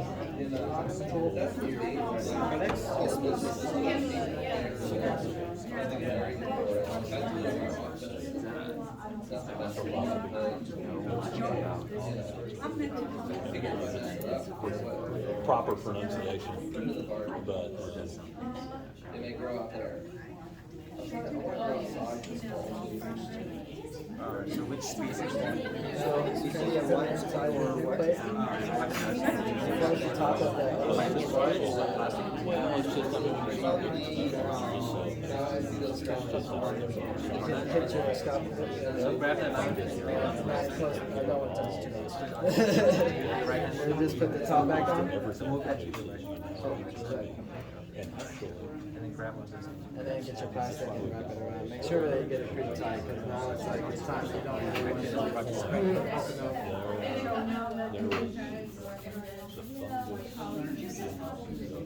So when you're growing the bag and you have one of the big bags, where should you put it in your house? in the closet or So it needs to be dark or it's. usually the light doesn't put anything down. light only matters You're trying to prove you want it to be Looking for someone somewhere. there's something like the pinning process is I guess they offer like, I did class in March, and a lady from my ceramics class was telling everybody about it, and I hopped on to, just join the page, and then I think I saw you like an email picture of it. Probably, And I was like, oh, it's okay, it's okay. that was the last awesome, yeah. And if you want to put a T1, it's not, you know, we're not looking at it. Awesome job. Okay, now we have that's the plastic. That one or the lion's mane.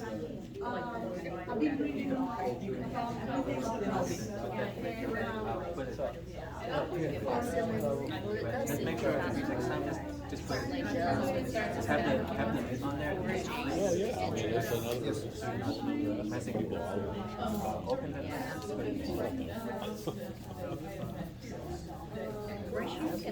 Just take the scalpel outside. Whatever. I'm just curious. Just take that wrap. So if you're going to be using the plastic eating one, you're going to be focusing on the one on the left. Time I apply early, apply often, because we, North Texas at least gets a lot of, we get a lot of applications. Yeah. Used to be, we more or less just take the first 50. So are you left-handed or right-handed? Okay, so yeah, I'll just make sure you get that one on the left. I mean, I was a little. So now you want to grab your scalpel. Oh, I'm sure you Now we want to get a red line.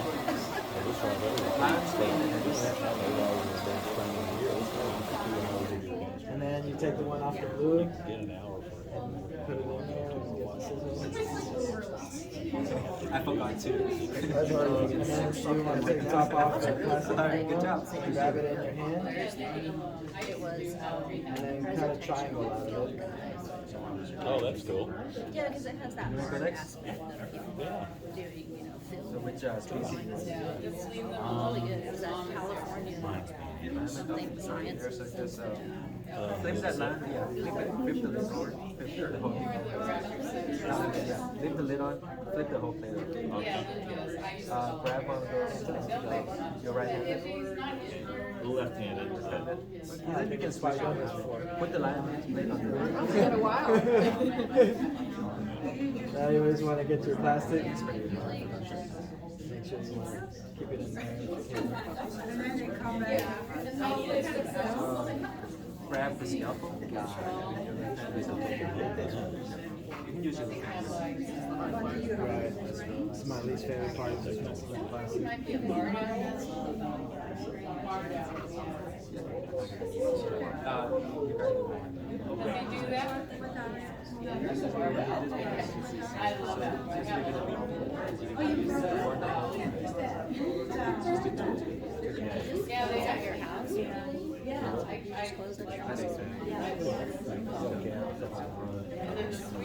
Put it in the Awesome. and then cool down. Now you just put, you can put plastic eating or microspore if you really want the Pestilioptis. No, I would rather just hold on to the The hexagon. Hairy hexagon, okay. That's about it. 6. Take your right hand. I thought it was a turkey. Pick that up. Congratulations. Leave it flip, but then just pick up the actual pick. Just cut like a tie. Such a good job. Oh my gosh, I'm following I her. felt like I didn't even know you'd be here. I'm following her around. Cut the actual mycelium. So well. Okay. So are we going to use the microspore? Yeah. All right. Go ahead. Go for it.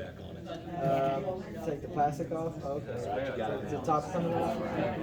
I was Just use it. well. I think they're all my all ones I've seen. Yeah, plastic. I would have to do some research on it, that's for sure.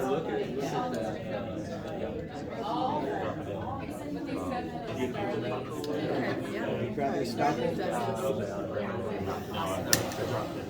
Yeah, that's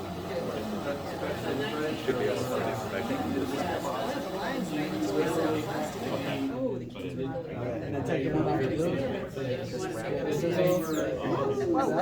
A little bit crunchy there. I think I just did Yeah, I'm used to it. Yeah, you take the top off, grab it in your hand. Just get going. Yeah, get a good grip, and then you just take it. You can take that one right here, right there. Perfect. It's got Nice little cuts. I had a friend that was a falconer. it's easier if you have It's one. easier to put the top down. It's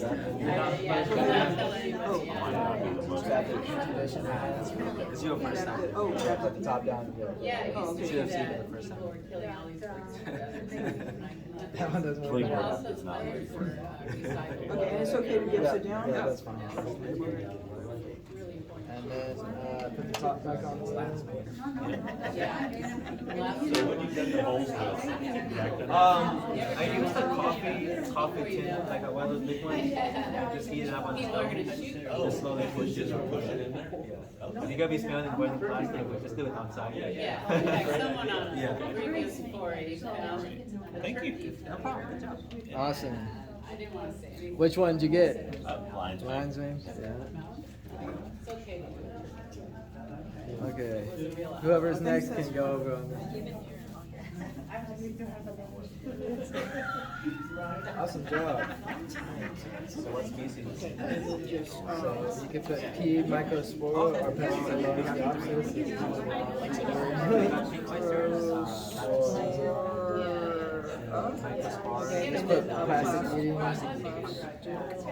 Yeah, it's that one right there. Oh, that's just exciting. Okay, 8, 6, 22. And if you want to put T1 for your first transfer. So, move that plate to your right side. You're right-handed? Yes. Because I want to do transfers because I want to continue growing this and using them. Okay, very good. So move the plate to your right side. That's exciting. And then grab and take plate. Oh, yeah, that's all I do. Who's next? Come on. I don't, And then unwrap that mycelium. You've got lines being plastic eating.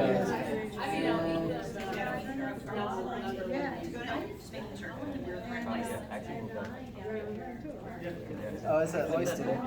Pink oyster. Yeah, the very first time that I had expert demonstration that I picked, and I ate it from like Can you what? Yeah. Sure. Yeah, you want to switch out?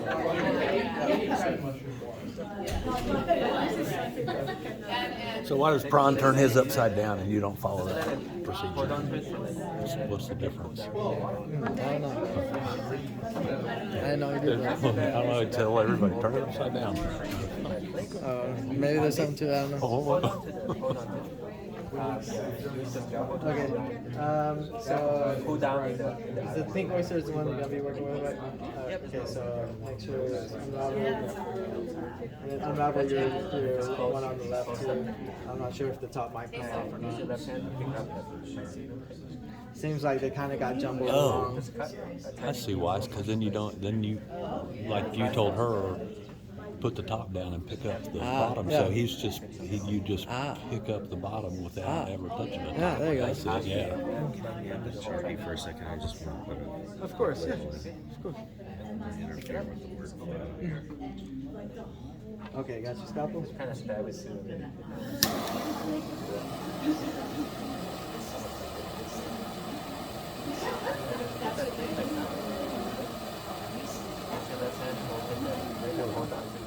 Let's get the tip a little bit more. Alright. And then you want to put it in the blue one. Yeah, there you go.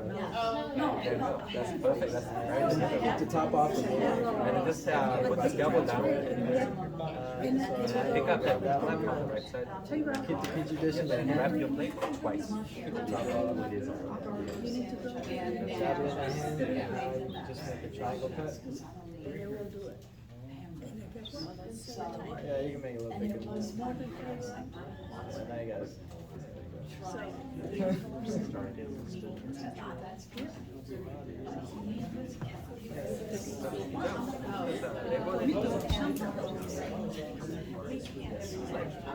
Just push it down to try to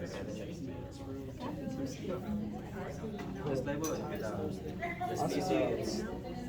Now we just want to seal the blue one. Oh, yeah, that's one of my favorites.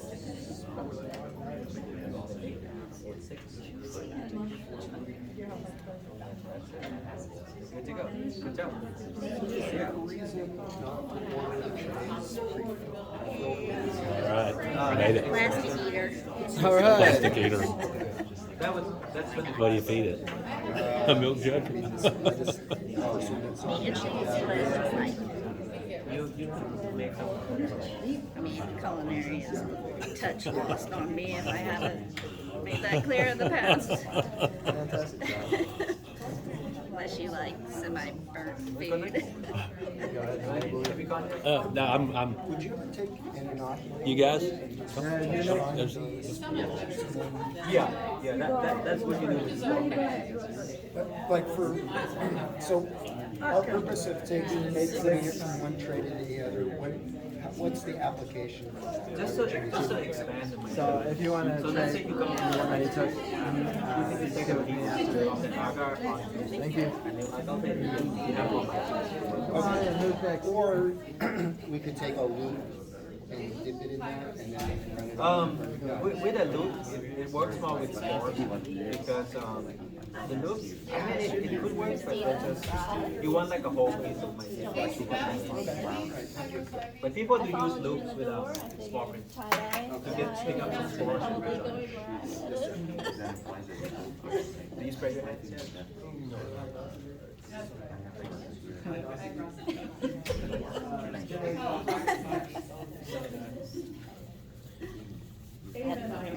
So which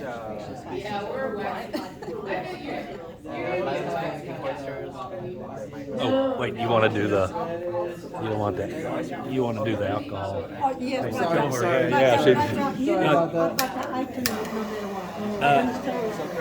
but the alcohol will kill the mycelium, huh? You'll kill the mycelium with the alcohol. Oh, So if you want to get it really red hot, especially in the tip area. Now you want to, first thing we want to do is grab the blue one. You want to put it back in there. Grab the blue one right here.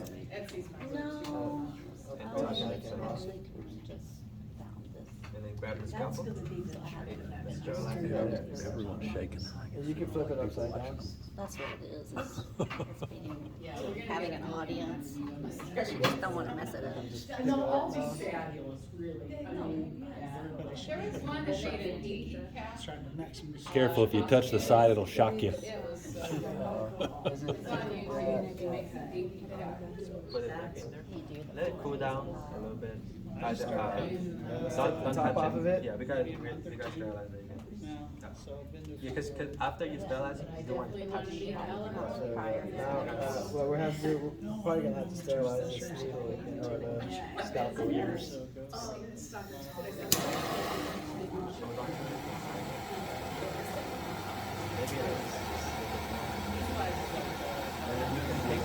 Now what you want to do is put it in that blue one. So grab the blue one with your hand. So open the lid And you put it inside there to cool it off. Use your scalpel to cool it. Not something to get down. Just Like grab it and hold it down. And then, which one do you want to work on? The pink oyster, lion's mane, or the plastic Pushing eating it fungus? on the side. The plastic eating fungus? Yeah, it grows on plastic. Yeah, this one right here. Typical. That's the one you want. So just close the lid. Yeah, Pestalotiopsis microspora is the name. Actually, And if this grows in plastic, Yes. but that I'm Yeah, so maybe go with the oyster right here. Pick it up. And then put the top down, grab the dish in your hand. And then you can grab mycelium from there. So cut Go ahead, like a triangle cut, about the same size as you see right Taken there. a lot of my colleagues, you could not I know,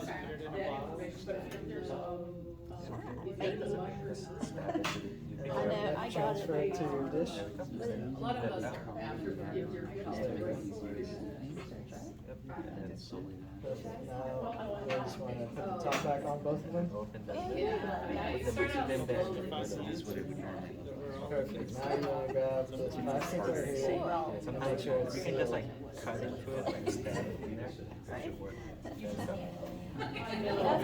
scalpel it.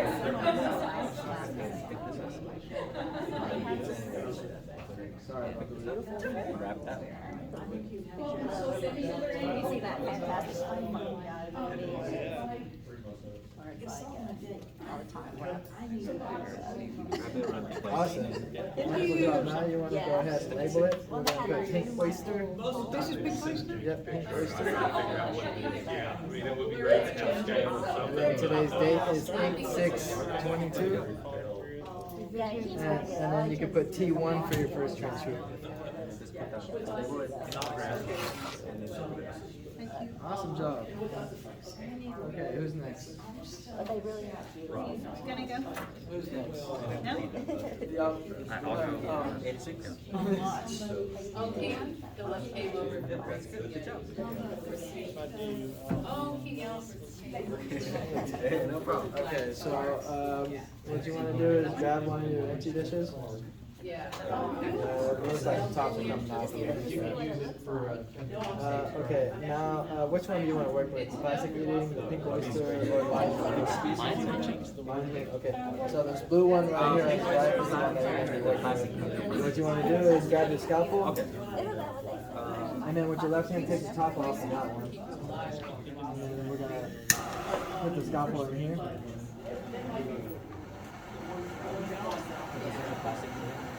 So just grab Get it. it red You hot, right and hand. then what you do is dip it inside that blue one and pull it off. Yeah. Grab one. Here's the sizzle, you want to make sure you get both sides. On the other side. And then what you want to do is this blue one on the right is the lion's mane, so you're going to take the top off. Yeah, like I don't know. Put the top down, Trail. and you can grab it with your hand. And make a cut out of it.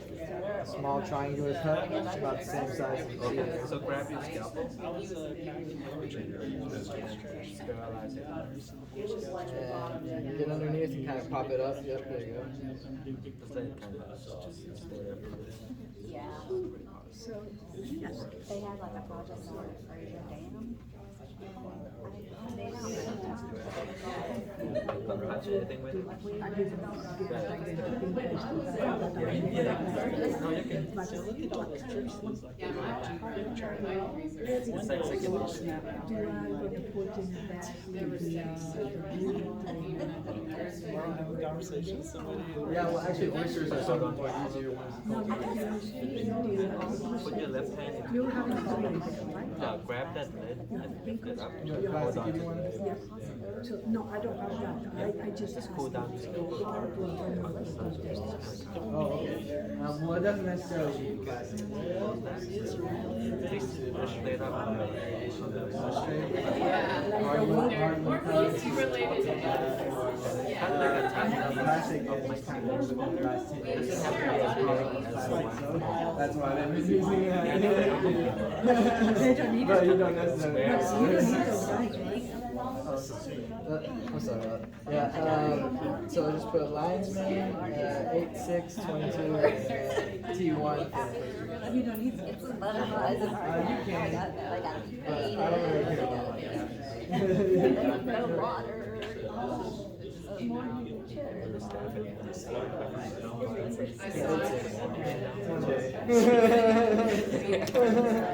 Awesome job, Roasted. That's an excellent attitude for sure. And you guys are all part of that, finance. Which one did you want to work with? Just put your scalpel down. Okay, so we'll do this. We'll skip. You see these two that you see right here that are white? Let's get those out of the way. Just put them right back here. Oh, I tied that. Awesome. It was just And then you got that one. Yeah, I don't know, half of them. Okay, yeah. I would just suggest putting it down and then you take the plastic off of that one. like maybe Yeah. North Texas. Yeah, I'll probably just call it North Texas. Okay. Now, you want to get your scalpel? It's,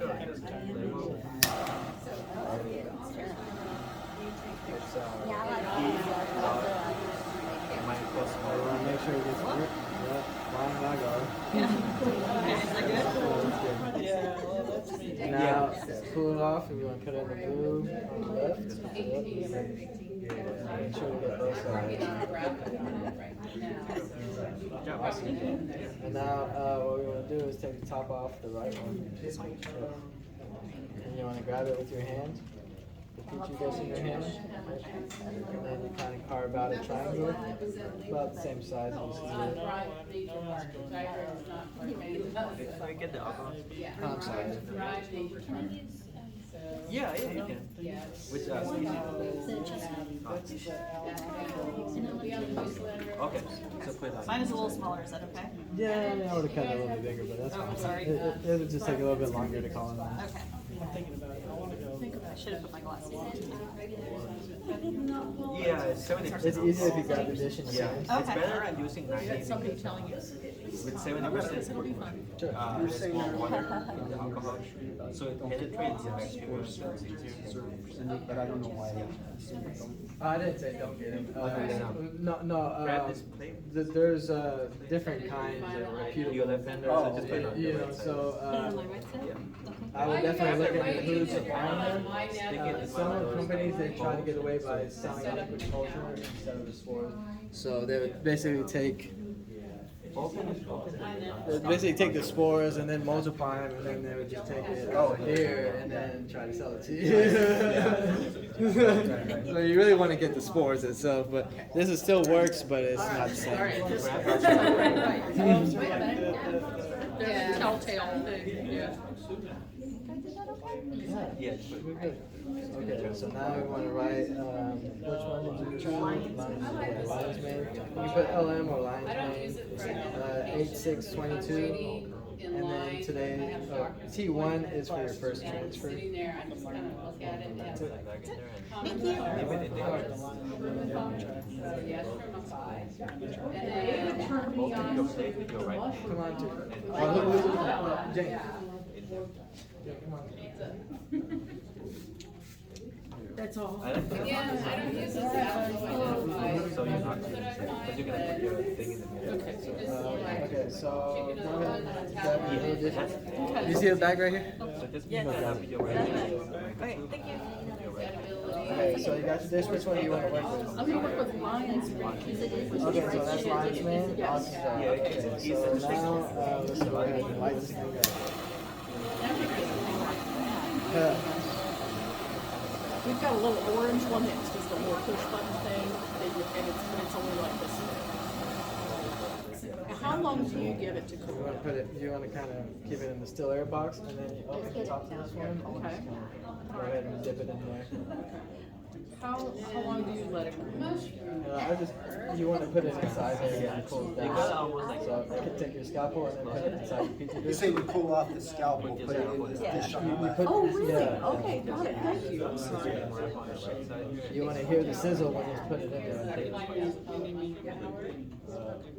Maybe not. Maybe cool it down. All right. Okay, so now you can keep the top off the left one. And then check your right one, and put it in your hand, and then start carving. It's easier to grab this dish in your hand, but you can do it that way too. It's really straightforward.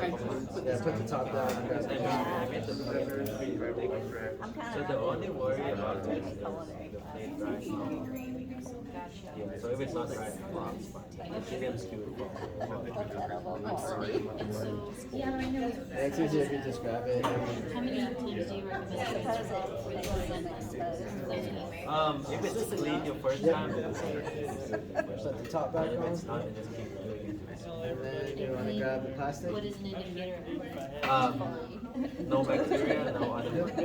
You can, yeah, just usually, like these are the things, you can see like the growth is pretty good. There's no like. Thank you for everything you do. Oh yeah, anytime.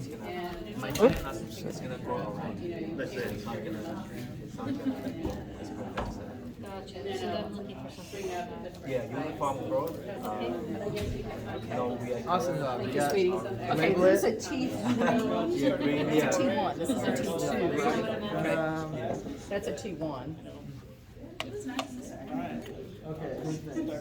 not sure, I don't know anything, but everyone I come to, I know a lot more than I did the last time. So I showed them how to do pineapple. Glad you enjoyed it. Yeah. Okay, so you want to grab one of these on the Kind of a right. fun app. Now, which one do you want to work with? Lion's mane, pink oyster, or plasticky Pestalotiopsis? Plastic-y. It consumes plastic, but Will it eat it, my plastic? yeah, that's the general idea. Over how long, who knows? Lion's mane's good. Yeah, lion's mane. Okay, so now you grab your scalpel.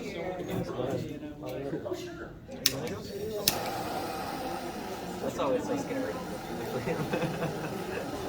Watch your bangs. Yeah, but let's wait until he turns out.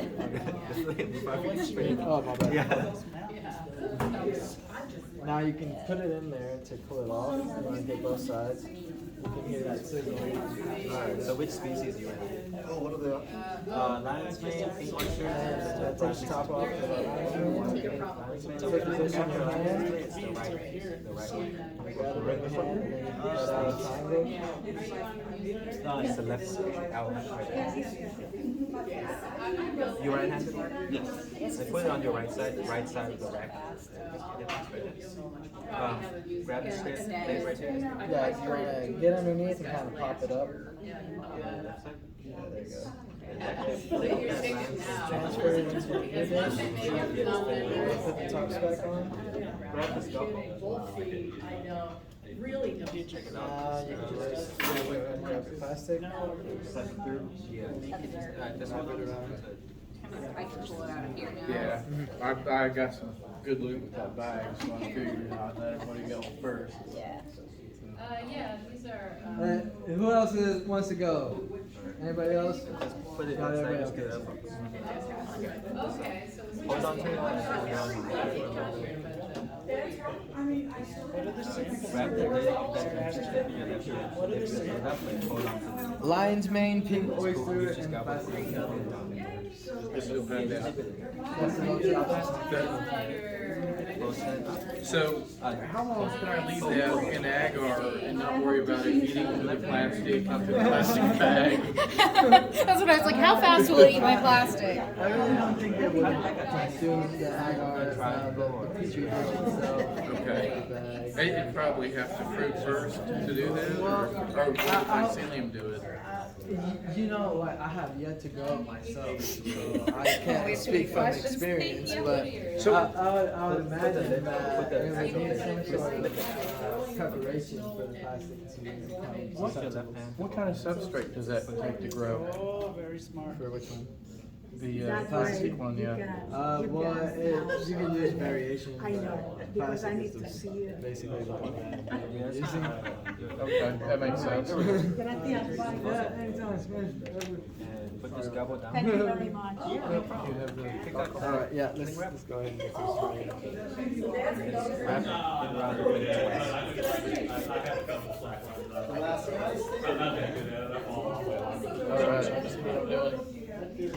Alright, so which one is linesman? Okay, it's the blue one. So let's go ahead and grab you one of these.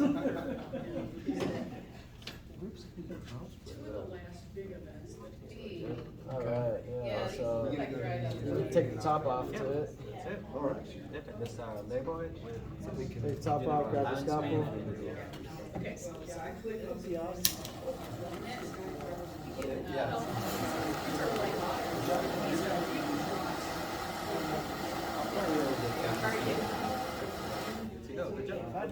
Dip it in the one on the left. I have a question. So if you have, corruption, is that just Plastic one? the end of it, or? Like mold? Yeah. Yeah. When it's compromised, yeah, you don't really want to. You don't want to revisit it for any of the clear areas? Well, I mean, you could and hope for the best, right? But I mean, But maybe not worth it. yeah, it would be smart because it's already kind of tainted to begin with. Because I mean, you gotta account for the amount of time you're gonna put into preparing and waiting for it to take off. So you really don't want to add something unless you really have to, right?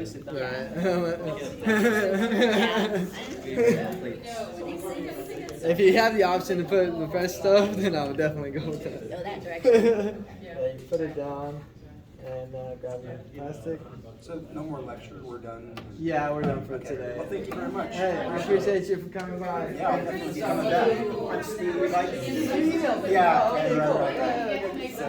Yeah, I still have membership, so I'm in. Thanks a lot. We'll see you at future events. Absolutely. Yeah, I mean, I saw it online. Yeah. Thank you. Hey, see you next time. In close contact, with this person other than this person. Oh, yeah. But, we live in one. Oh, you're not gonna make one?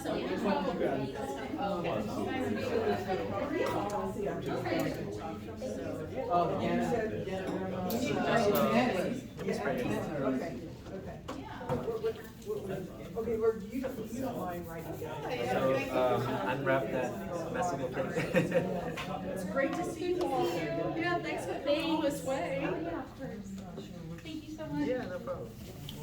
Yeah, I'll be doing a redo of the Yeah. Propel one, in September, yeah. Try your best to get it off. Yeah, that one is with the, You can rip it apart. It's always great. Always so much fun. Yeah, grab the scalpel. what I did before, last. Yeah. I'm supposed to be holding it for next month, but I can. Which one do you want? Dealer's choice. It'd be nice to have you there. These are the black rice. Hold on to it. These are Hold down the circle. So it's going to be the other side. Melissa, one of the quick things, are you thinking about growing mushrooms at home? The plate's not like full. Yeah, just, that's fine. Yeah. So just actually, I do too, and I don't know and cool down the scalpel. what am I gonna do with this thing? So, yeah. Aren't you thinking that I hope I'm pick up that thing. Actually, put it back down like this. Pick up. You gotta put it in a non-plastic Just container. cut the tiny piece of it. Yeah, we'll run that again, yeah.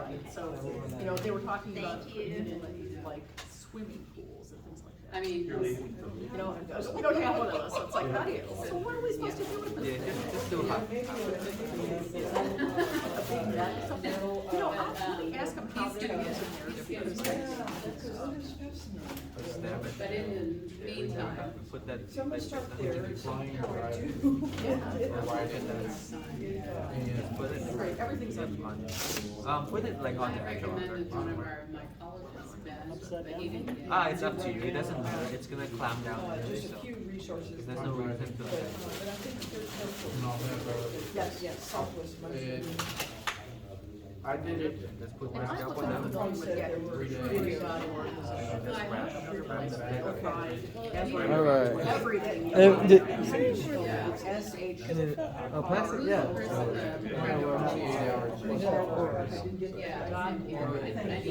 Oh, I see, yeah.